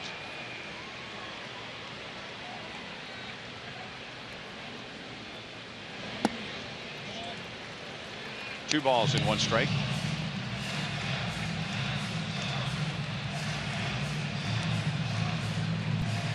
Second most games played for the Royals by a Cuban-born player. Second most to Cookie Rojas. Are they trying to tempt us into saying Kendrys Morales? I think they are. You know a little bit, a lot more about Royals history than I do, but Royals Hall of Famer Cookie Rojas.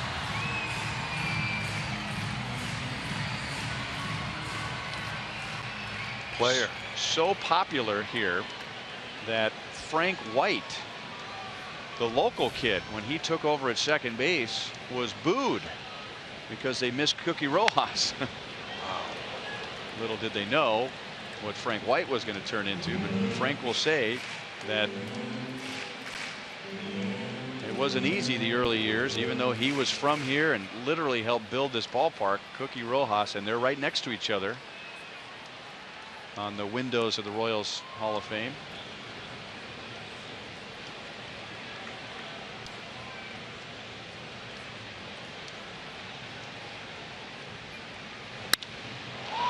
Slicing away from Jones, but he's there to make the play. So the Royals got a leadoff double. Moustakas never gets to third. And at the end of 5, the Royals still lead 4-1. Go ahead, CY. Keep hitting them spots.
To the top of the 6th inning, the Royals scored 4 runs in the first 2, and Chris Young has only allowed 1 run in the first 5. So let's talk pitching with Royals Hall of Famer Jeff Montgomery. And you know, sometimes with Chris Young, I mean, it seems like, you know, you're talking about an inch or 2 when it comes to his pitch location. Yeah, and baseball is obviously a game of adjustments. How do we talk about the adjustments you have to make all the time? Sometimes it's in the game making those adjustments. Chris Young was able to make the adjustments before this start. As we can tell, he's made huge strides in the right direction. And I think the biggest thing, I talked with Dave Island today about Chris Young. Obviously, he's got a very long body, very long arms. And when he has problems with his mechanics, it's actually accentuated a little bit because of his arm is so long. It has a much longer distance that it has to travel to get in that good throwing position. And oftentimes it starts with that lead shoulder, that left shoulder for Chris Young. Dave Allen said that was the biggest adjustment he's made, just keeping that left side on target with Salvador Perez.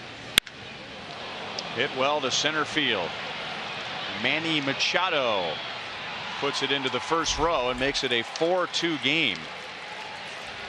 So Machado extends his hitting streak to 15 games, and he has now had an extra base hit in 6 straight games. Not the kind of game or the weather where we'd expect to see 2 home runs hit to center field. No, you could tell by the sound, and that ball was up in the zone a little bit, and Manny knew it. We got a great follow through on that swing. You know, you talk about the adjustments, Monty, and for these major leaguers, hitters and pitchers, usually they're not big, huge adjustments. They're little things that they fine tune. And for Young, he said it's his shoulder, and yeah, I mean, just more of a thinking about that shoulder.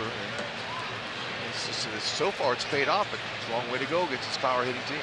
Well, and that's the thing, whether you be a hitter or a pitcher, you start pulling off as a hitter, you start pulling off the center part of the pitcher's mound as a pitcher, things go wrong, and even though you know what you're doing, there we go. Even though you know exactly what you're not doing right, sometimes in the middle of a ball game it's so difficult to get back on track, and you tell yourself, I've got to keep that shoulder in there. I can't pull off as a hitter. But until you can get in that bullpen or you can get in that batting cage and work on those things repetitively and get that muscle memory back to where it needs to be, sometimes it's difficult to do it on the fly during the course of a game. Kochevar warms up with one out in the 6th inning. Chris Davis takes very high. Davis has struck out twice against Chris Young.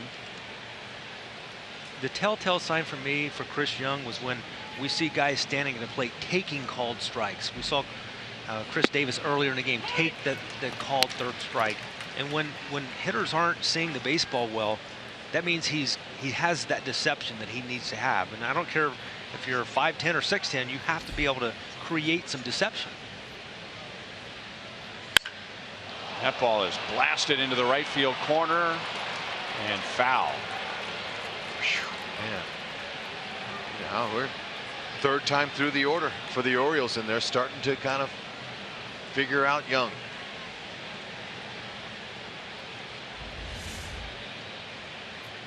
That top hand of Davis has dominated that swing, and it hooked.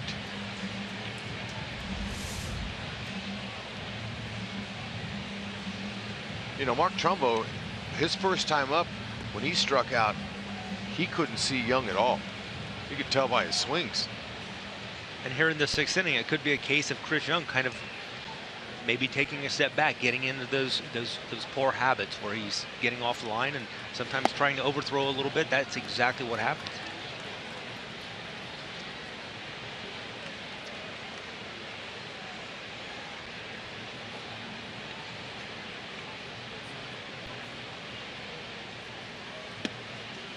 Full count, and Trumbo is on deck. And if Trumbo comes up with Davis on, he would represent the potential tying run. Davis strikes out.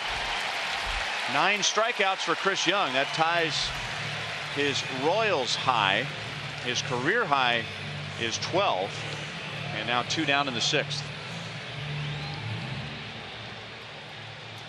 You can grab your copy of the updated version of Dayton Moore's book, More Than a Season. Now with 2 new chapters, the book explores the intersection of faith, family, and leadership, and the process of rebuilding a championship culture in Kansas City. And don't forget, all the proceeds from book sales support Dayton's charity, See You in the Major Leagues. And the book is available at the Majestic Team Store, and an autographed copy is available at the Royals Authentic Store. Trumbo takes inside, 1 ball, 1 strike. Trumbo, as Hud mentioned, struck out in the 2nd inning on a slider. Then he doubled off the chain link fence in left field and scored the Orioles' first run in the 4th.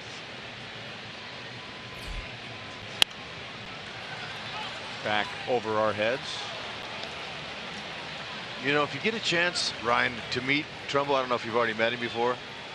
When you shake his hand, you know your hand's been shaken by a strong guy. He's got the best grip, the strongest grip I've ever felt from a ball player. You know, we shake hands a lot. That guy, he's incredible.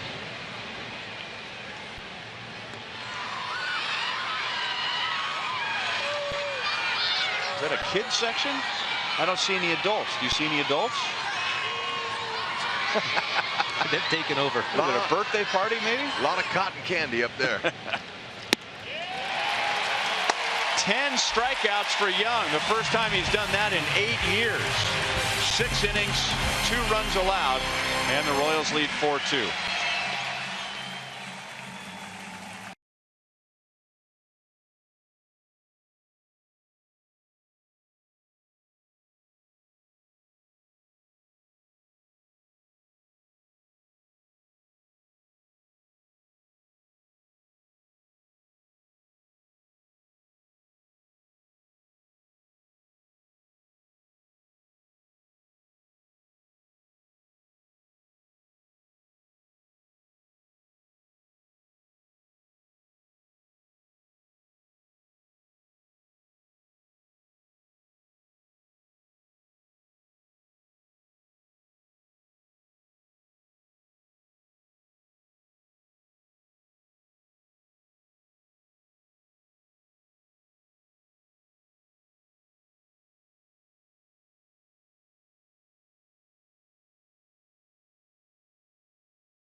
Royals baseball is brought to you by Jeep. Visit Jeep.com to learn more. And by T-Mobile, get major league coverage. T-Mobile has doubled its 4G LTE in the last year. Royals scored 4 in the first 2 innings. Forever young, I want to be forever young. And just looking at the expression on his face, he's getting high fives in the dugout. Ned Yost had a smile from ear to ear when he was congratulating Chris Young. But with the look on his face, it looks as though maybe he's thinking about what he hasn't done tonight as opposed to what he has done. Well, knowing him, he's really hard on himself. He probably is. There you go, man. Good job. That's a great bounce back start there, especially against the O's. Well, if you can pull for anybody, that's the guy you pull for. I mean, he's just been such a huge asset for this club, and he struggled his first 3 starts. People in town wanted to run him out of the rotation after 3 starts only, and now he's bounced back. Sure, he silenced a lot of the critics. First class human being, Chris Young. Meantime, McFarland, when you come in a game that early, your job is just to hold the opponents where they are, and he's done a good job. He's keeping the Orioles in the game. Alex Gordon, Salvador Perez, and Omar Infante here in the 6th inning, which is our Sonic Slam inning. Our contestant tonight is Richard Jacobson from Overland Park. If the Royals hit a home run in this inning, Richard wins $1,100. If the Royals hit a grand slam out of the park, Richard wins $25 grand from Sonic and the Kansas City Royals. Still 3-2 on Alex. It was just 1 run, but how many times does this happen? A team has a great scoring opportunity, they don't cash it in, and then in the next half inning the other team scores. Mike Moustakas doubled leading off the 5th inning and never got to third base. So a chance there to add to the lead, and then the Orioles got a run in the top of the 6th. Davis goes to the bag to take care of Alex. He is 0 for 3. And now Salvador Perez. Let's answer our sprint trivia question for the night. Cookie Rojas played the most games in Royals history by a Cuban-born player with 880. Who played in the 2nd most? How about, let's ask the guys in the truck.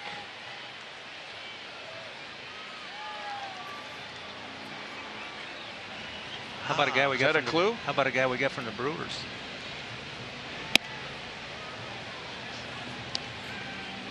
Have we sent I'm going to say, oh, it's Yuniesky Betancourt. I was going to say Brian Pena, who always was talking about his boys in the truck.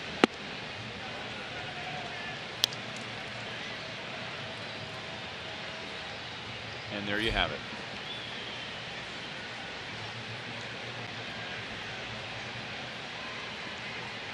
Salvi is lined to left and flied to right. Very high to left field. The wind will knock that down and push it back to the infield. And Rickard makes a play, 2 down. And right on the topic of Cuban players, really enjoyed your interview, your sit down with Kendrys Morales. And you know, that was just interesting to hear everything that he went through and how appreciative he is of having the opportunity to come to the United States and play baseball. And the interesting stories that all these guys have. I had a chance to play a few games in 1988 with another Cuban-born player that a lot of people don't remember, Israel Zip Sanchez. So not many at that time, but great to see the impact these guys have had and what baseball's really done for the relations between Cuba and the United States now. It's starting to be maybe a thread that will be good in a lot of positive outcomes. That's an excellent point. Where would we be right now with United States and Cuban relations if not for baseball? Because when President Obama went there, it wasn't, you know, to go on vacation or to attend some sort of a summit. He went there to watch a baseball game. Right. Hard hit but out. Royals are down in order against McFarland in the 6th.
Luke Hochevar was warming up in the 6th inning.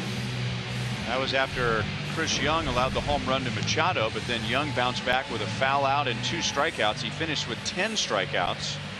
And now Hochevar, a Chevy call to the bullpen. This is rare for him this year to come on in a clean inning. Ned Yost has been bringing him in the middle of innings. And he'll get the 6, 7, and 8 hitters in the Orioles lineup. J.J. Hardy, Jonathan Schoop, and Pedro Alvarez. You're going to be looking for Hoch to use that cutter. I like the way he used that cutter. Gets ahead. Nice fastball, over the top curveball. Got to like what you've seen from Hoch so far this HUD. Oh, I'm telling you, he's a guy that they've been going to, Monty, about like they went to you in your career. He's been the fireman. And he's going to get a clean inning here to start. Curveball pulled just foul.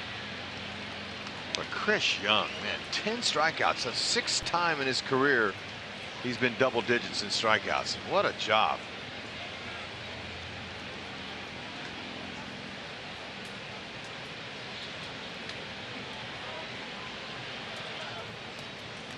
Oh, and 2 on Hardy. He's driven in one of the 2 Orioles runs. Right where Salvi was set up, just off the plate. 1 ball and 2 strikes.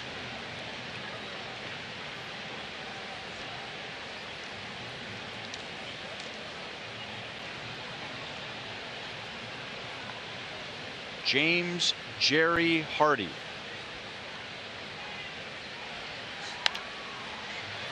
Still 1 and 2.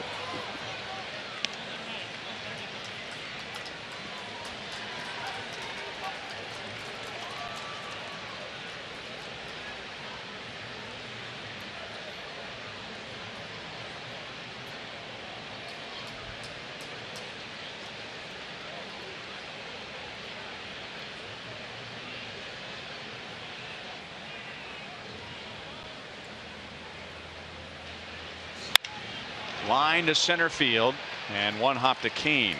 So Hardy put a good swing on it, down in the count, and the Orioles have the leadoff man on.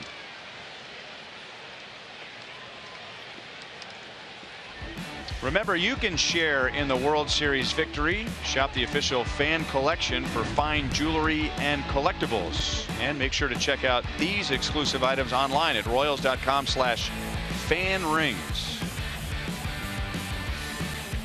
For any fan looking for a nice conversation piece, buy one of those. Right. Sure is fun wearing it and showing it off to the fans here, and they're loving it. Pounded foul by Jonathan Schoop. He is 0 for 2. He's grounded out to Moustakas twice.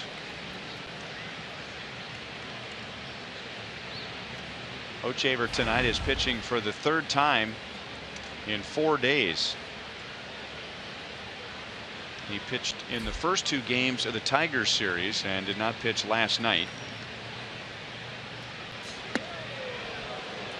1 ball and 1 strike.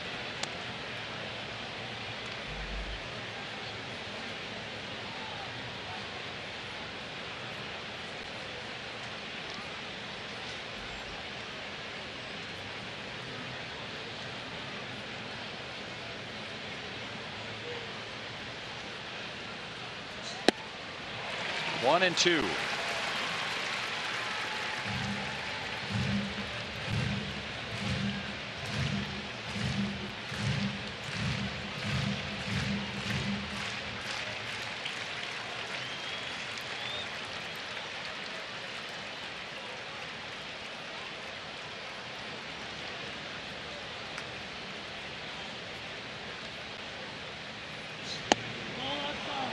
Tough pitch to lay off of. That's right where Hochevar wanted it. 2 balls, 2 strikes.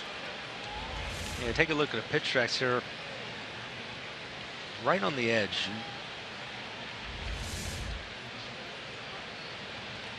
The idea with that cutter, make it look like it's going to be in the zone, finish just off the plate like it did.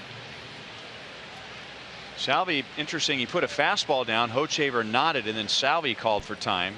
So maybe he is second guessing his choice. Yeah, he wants to go back to the slider. So catcher kind of shaking himself off. Popped up. Dyson over from right. And there is one down in the 7th inning. So Salvi had the right idea.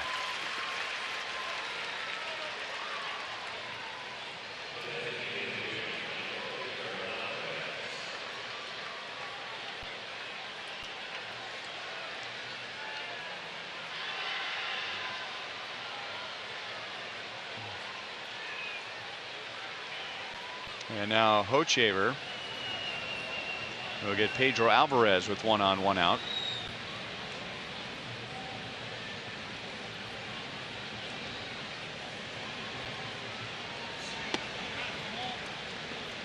Guys, you know, with Hochevar coming in here in the 7th inning, Herrera possibly in the 8th, and then Davis, if it stays this way, the score, maybe this is Ned revamping at the back end of the bullpen. Well, we've heard so much talk and criticism about the way the bullpen has been lined up, really from going back when the season started. And obviously Joakim Soria has not had the start that he was looking for. And you know, these bullpens oftentimes take about this time, you know, of a season to kind of shuffle themselves through and figure out who's going to be the right guy for the right situation, the right inning. But it looks like this may be the time that Ned's going to go 7, 8, 9 with the Hochevar, Herrera, and Davis situation.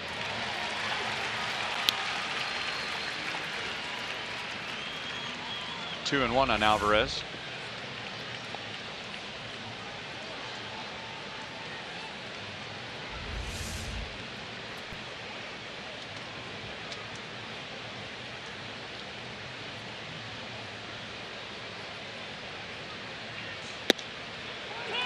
Two and 2. Wade Davis became Wade Davis largely in part because Luke Hochevar went down. Luke Hochevar had that great 2013 season, reinventing himself as the 8th inning man for Greg Holland, and then his elbow blew out in 2014, and the Royals said, well, Wade Davis has had some success in the bullpen, let's use him. And he didn't get off to a great start immediately. He had a little bit of trouble in April and then was unstoppable and has been unstoppable since. But to think of how good the back end of the bullpen has been with some pretty significant injuries. I mean, Hochevar lost for the year. Greg Holland lost for the year. Hochevar and Davis, two very similar pitchers as far as their stuff. Two guys who had struggled as starting pitchers, given opportunities as relief pitchers. And you're right, both with excellent cutters and curveball combinations. And both able to utilize what they have better as a reliever than as a starter. And to me, the impressive thing is they're as effective as to both the lefties and the righties. They're not just one-sided. They're very good with both sides of the plate.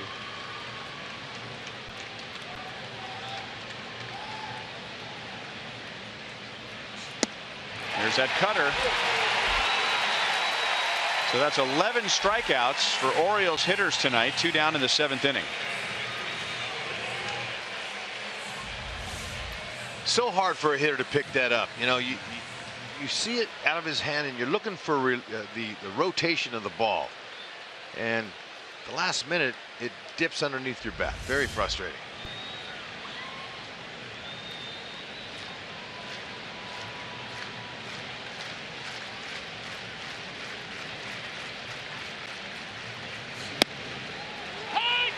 If I had to guess, Hochevar pitching the 7th inning tonight has more to do with him warming up in the 6th inning. Ned Yost, if he can avoid it, does not like to get a pitcher, as he calls it, hot, meaning game ready, and then not use him. And so Hochevar was warming up in the 6th inning, ready to come in. Maybe he was planning to use Hochevar in the 7th tonight, maybe not, but once he got to that level of warming up, Ned wants to use him. And also the fact that he's pitched 2 out of the last 3 nights prior to the night, you don't want to get him hot and then not be able to use him because he may be burned for tomorrow. Lonnie, you know this. I mean, a lot of relievers will tell you that they've lost a lot of their stuff because of getting up and down in the bullpen and never getting out there. Right, and that's one thing as a manager and a pitching coach, you have to really monitor that. Doug Henry out in that bullpen keeps track of everything going on with regards to their warm-ups, how many pitches they throw, how many times they're up any given night, and that all goes into the equation on are they available the next day or are they not.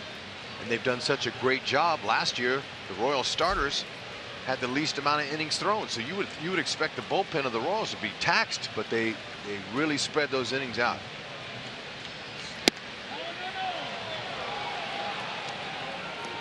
Three and one on Caleb Joseph.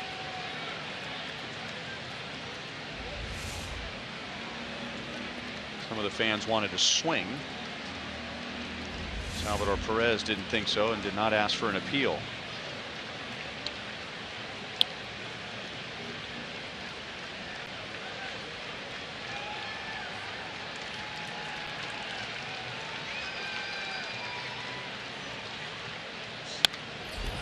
Full count. And now Harvey's running on the next pitch.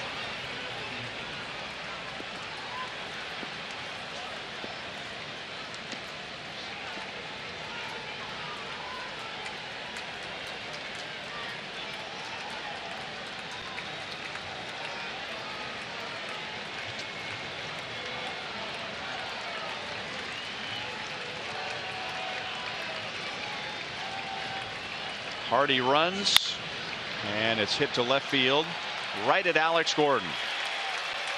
Hochevar does his job tonight, working around a leadoff single. Stretch time at Kauffman Stadium. Speed and power coming up. Dyson and Escobar setting the table for Moustakas.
Mr. and Mrs. Let's Go Royals.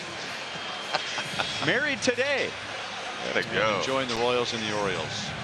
MLB.TV Premium is the #1 live streaming sports service. You can watch every out-of-market game live and in HD at home, in the office, or on the go. Visit MLB.TV for details. Dyson is thinking about a bunt against TJ McFarland, who has been a lifesaver tonight, as Buck Showalter had to dip into his bullpen in the 3rd inning. McFarland's gone 4. He is not allowed a run. Royals scored all 4 of their runs off of Giovanni Gallardo in the first 2 innings. 3 of those runs came after the first 5 Royals hit tonight. 2 balls and 1 strike on Dyson. It'll be Kelvin Herrera pitching the 8th inning tonight.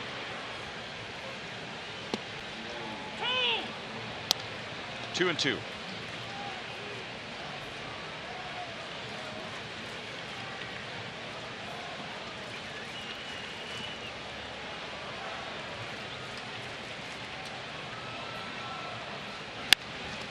Off the end of the bat. Not going to be easy for Machado.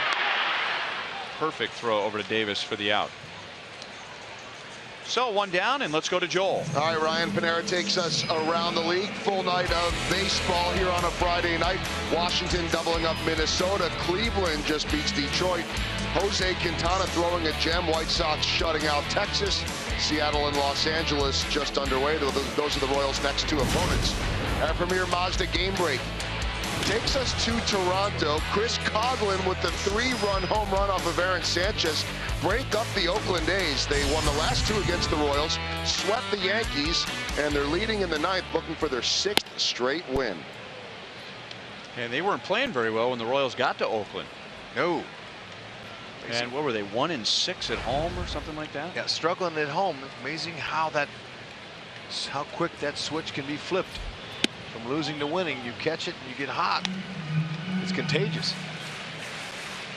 And it sounds self-serving to say this, but the A's have just played so poorly the last couple of years against the Royals that just beating the Royals 2 out of 3 is a lift. Hardy plants his feet and throws out Escobar. So T.J. McFarland is 1 out away from giving his team 5 innings out of the bullpen. Well, you want to impress your field general, Buck Showalter? That's exactly what you do when he gives you that opportunity to come in. In the 3rd inning, Royals scored 3 in the 1st, 1 in the 2nd, and McFarland has done his job, mixing up his slider, changeup, fastball, and doing exactly what his skipper wants him to do. Ball 1 to Mike Moustakas, who has homered and doubled twice. He has driven in 3 of the 4 Royals runs. You think the Orioles defense has learned something in this little short game tonight? Look where they're playing him now. Huh? They are as straight up as you can be. They were all pulled over. And it doesn't matter who the hitter is. It's strange to see that against anybody these days. Yeah. Scope, second baseman, was in shallow right. Oh, fair ball, and Moustakas never got out of the box.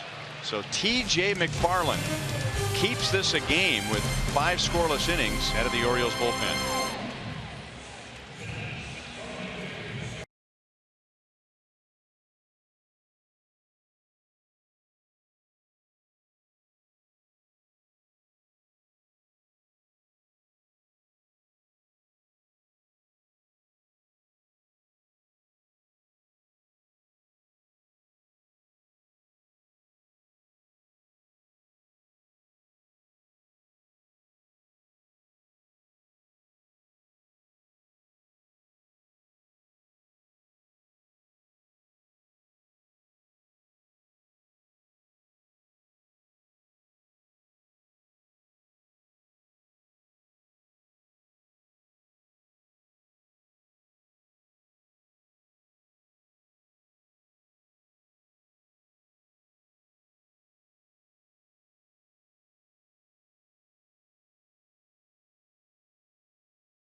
Royals baseball is brought to you by Thoroughbred Ford. Ready for a great deal on a new Ford? Then it's time to go to Thoroughbred Ford.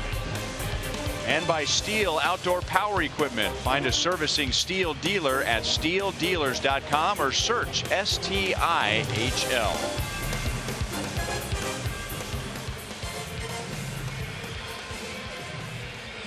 A cool night in Kansas City with the wind blowing in out of the east. So the temperature has dropped quite a bit from the first pitch of the game, but a very pleasant night considering how cold it could be. Kelvin Herrera will get the top of the 8th inning. He'll also get the top of the order. He is making his 10th appearance, so he's appeared in 10 of the Royals' first 16 games, and he's pitched 8 1/3 scoreless innings with 12 strikeouts. And he has pitched in 5 of the last 8 days. No, excuse me, 4 of the last 7 days. This guy's strong. That's why I've been calling him El Toro. He likes that too, by the way. That's Bull. He likes to be called the Bull. He's strong. This guy's amazing. And now with his newly incorporated pitch, that nice slider, that's made him a totally different guy. I mean, he's fastball plus. There's the slider. He's got the changeup now, and he's got command with all of them.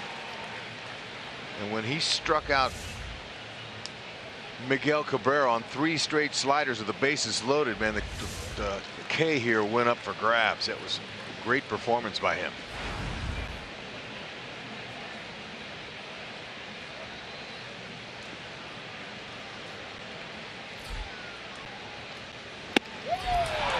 Three-pitch strikeout, and that's a golden sombrero for Joey Rickard. And it's the second time tonight he has struck out on 3 straight pitches. Yep. Welcome to the big leagues, young man. It's not easy, and man, especially when you're facing a fastball like that bores in on you and you've never seen him before. Ooh, man, that's a nightmare.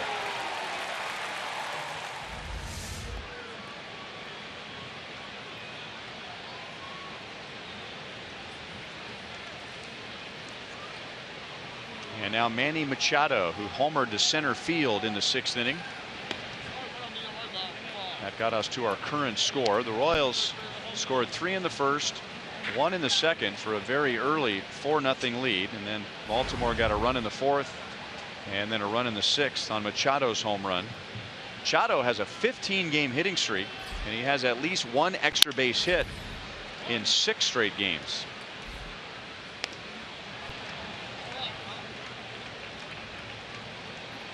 Might have got a hairline fracture in that bat. He's going to go back and get another one.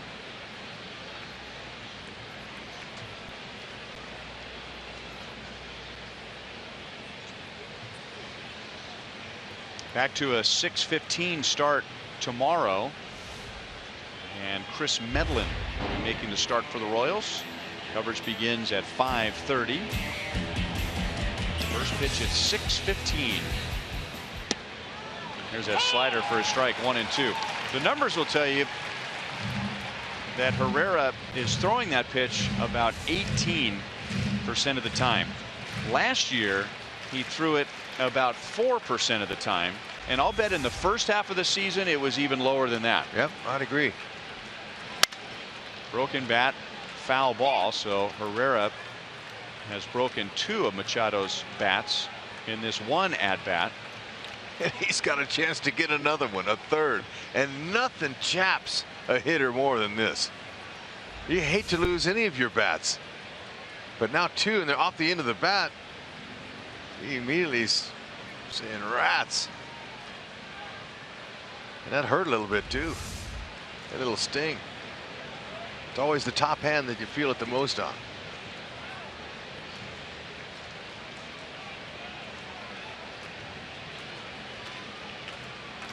After those sliders away, he comes up and in with those fastballs at times that really disrupts the timing. Stayed with a slider. Just got a piece of it. Then he wasn't looking for that pitch. That's what you do with 2 strikes and you're a hot hitter. You just kind of foul it off till you get the next one.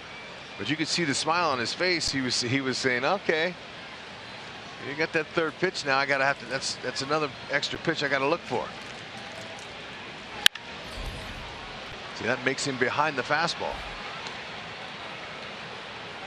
98 fastball, 88 to 90 changeup, and 81 to 83 slider. That is a great variation of speeds.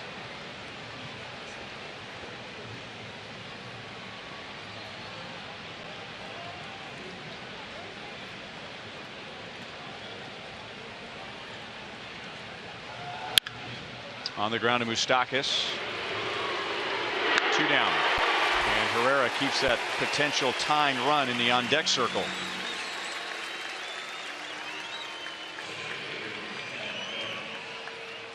Yes, huge Moose fan. All right, Herrera, again, getting it done with the slide, but watch Moose. Watch his routine plays. Coming in, sets his feet, taps his glove to get his feet underneath him, and goes right over the top with the throw.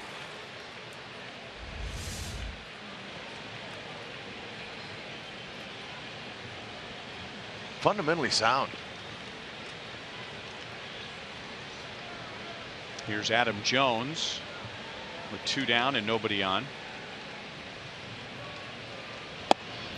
Fastball with some run to it. Jones singled in the first inning. He's off to a slow start, batting at just .216 with 1 home run.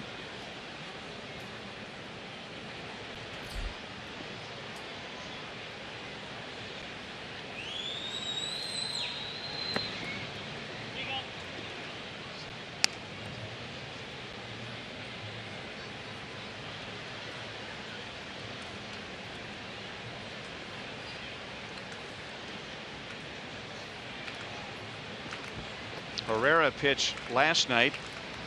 Royals only needed 3 pitchers to beat the Tigers 4-0.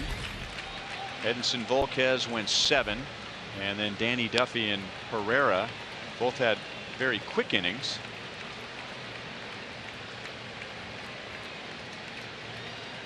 Tonight, Chris Young goes 6. He strikes out 10 in those 6 innings. He allows 2 runs. Luke Hochevar pitched a scoreless 7th, and now Herrera.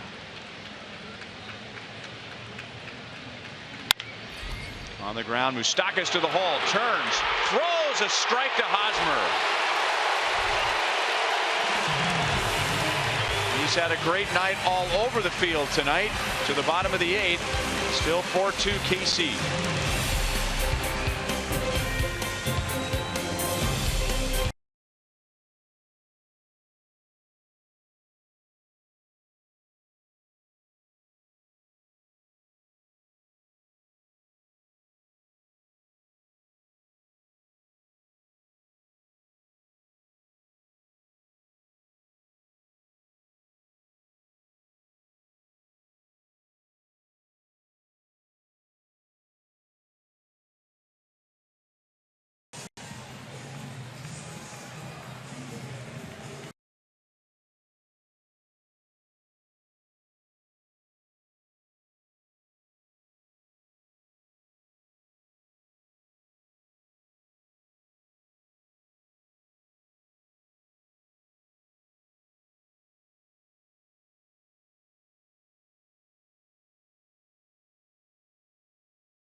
TJ McFarland of the Orioles to keep Baltimore in the game. And then, of course, Chris Young's 10 strikeouts. And we told you early in the game how much Baltimore's bullpen has improved. And it should be even better when Brian Mattis comes back. Our University of Kansas Hospital injury report on the disabled list with a back issue. So he's on a rehab assignment.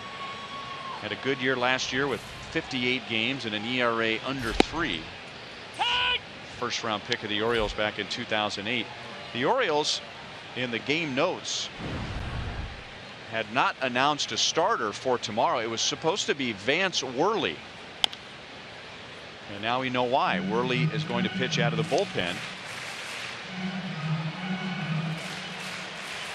He's made 2 starts with an ERA over 5.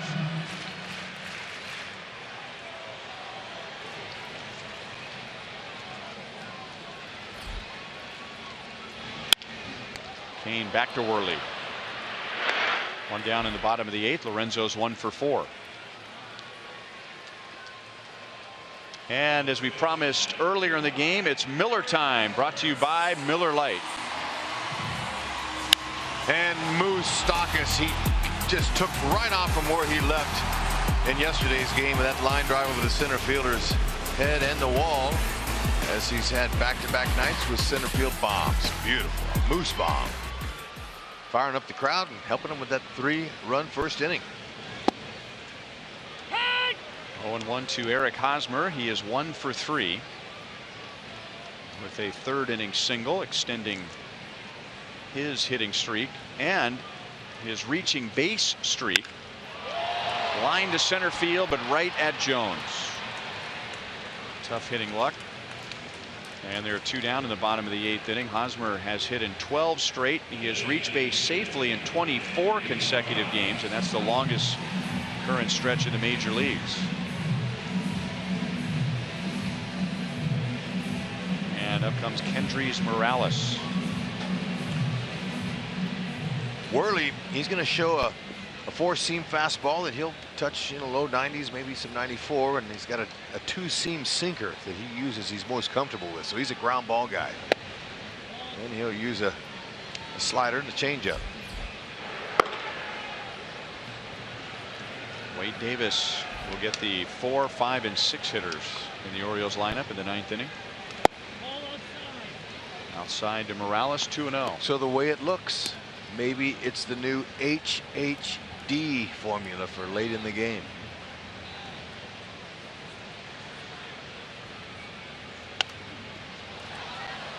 At least that was the case tonight. I wouldn't be surprised at all if Ned Yost says after the game tonight that the reason Hochevar pitched the 7th is because he got him ready to go in the 6th and didn't want to waste him.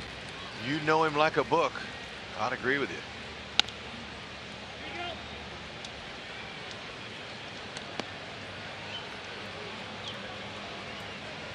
Maybe a lot of folks that are tuning in on Fox Sports Kansas City here on the television side don't get to hear your interviews with Ned every day that you do for the radio. And so you ask Ned Yost a lot of questions every day. Much to his delight. You're up on it. Wade Davis for the top of the 9th inning. He'll get Chris Davis, Mark Trumbo, and J.J. Hardy, and he has a 2-run lead.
Full moon tonight. I'm gonna tell you what. Look, it's happy.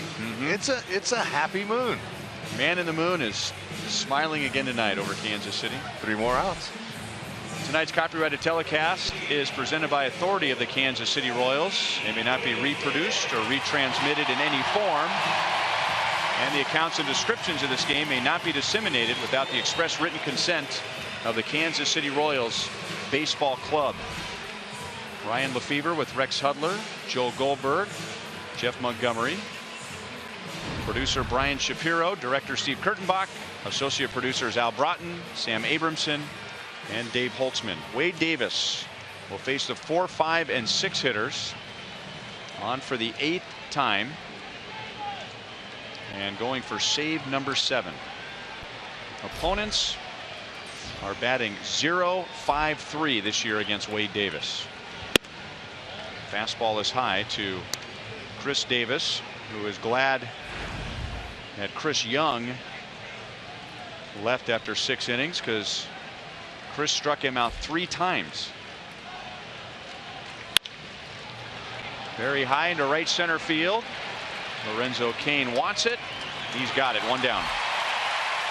And again, that potential tying run remains in the on deck circle. Coming up after the game, it's Boulevard Royals Live with Joel and Monty. And we can begin with Chris Young and his 10 strikeouts in 6 innings. Mike Moustakas has driven in 3 of the 4 runs. The Royals scored 3 runs with their first 5 batters tonight against Giovanni Gallardo.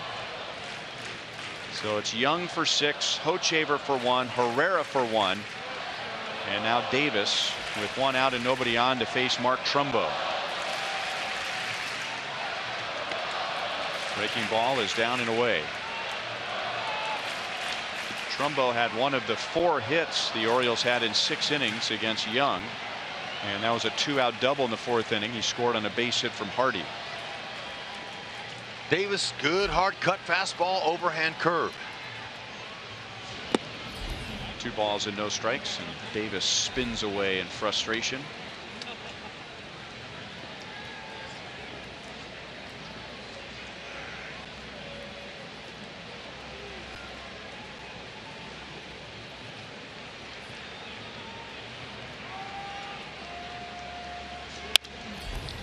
Into right field, Dyson is there. 2 down. Wade Davis is 14 out of 14, including the postseason, since officially taking over as Royals closer in the middle of September last year. 1 out away from making it 15 out of 15 in front of 29,546.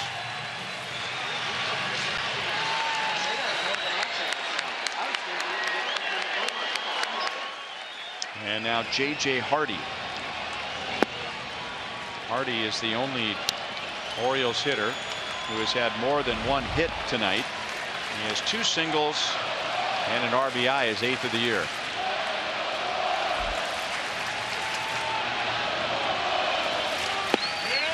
One ball and 1 strike.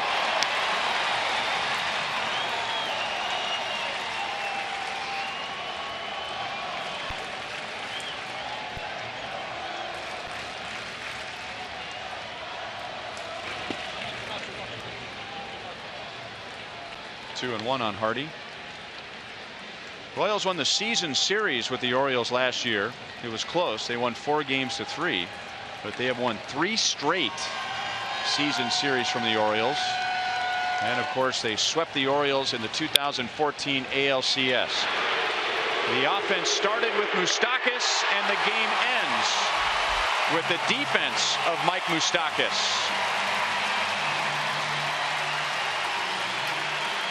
3 up, 3 down in the top of the 9th inning, and the Royals take game 1 4-2.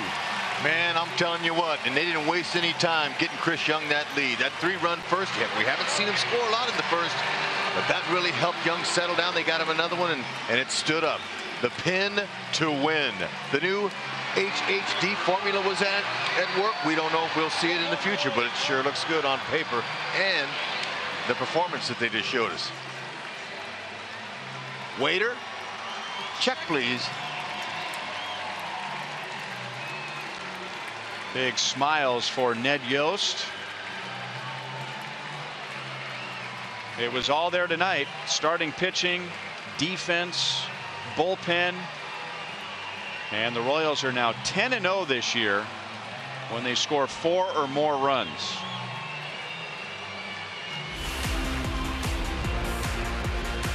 Hey, Moustakas didn't waste any time. Gallardo, he couldn't even get the guys out early like he wanted. He couldn't execute his pitches. Moose turned loose, and then he wasn't done. A high fastball, he slices down the left field line like this. He was on. It scored Escobar. Just really nice piece of hitting. He wasn't done.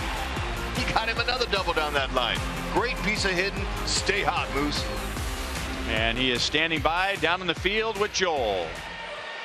All right, Ryan, thank you very much. Mike Moustakas down on the field.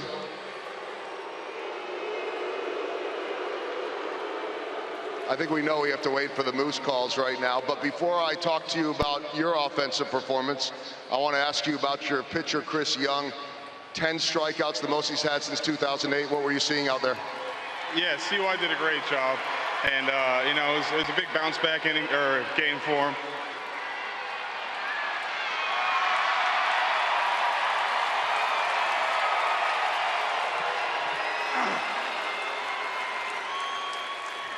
Anyway. Yeah, it's a great game by CY. You know, he threw the ball fantastic for us, and you know, gave us a chance to win.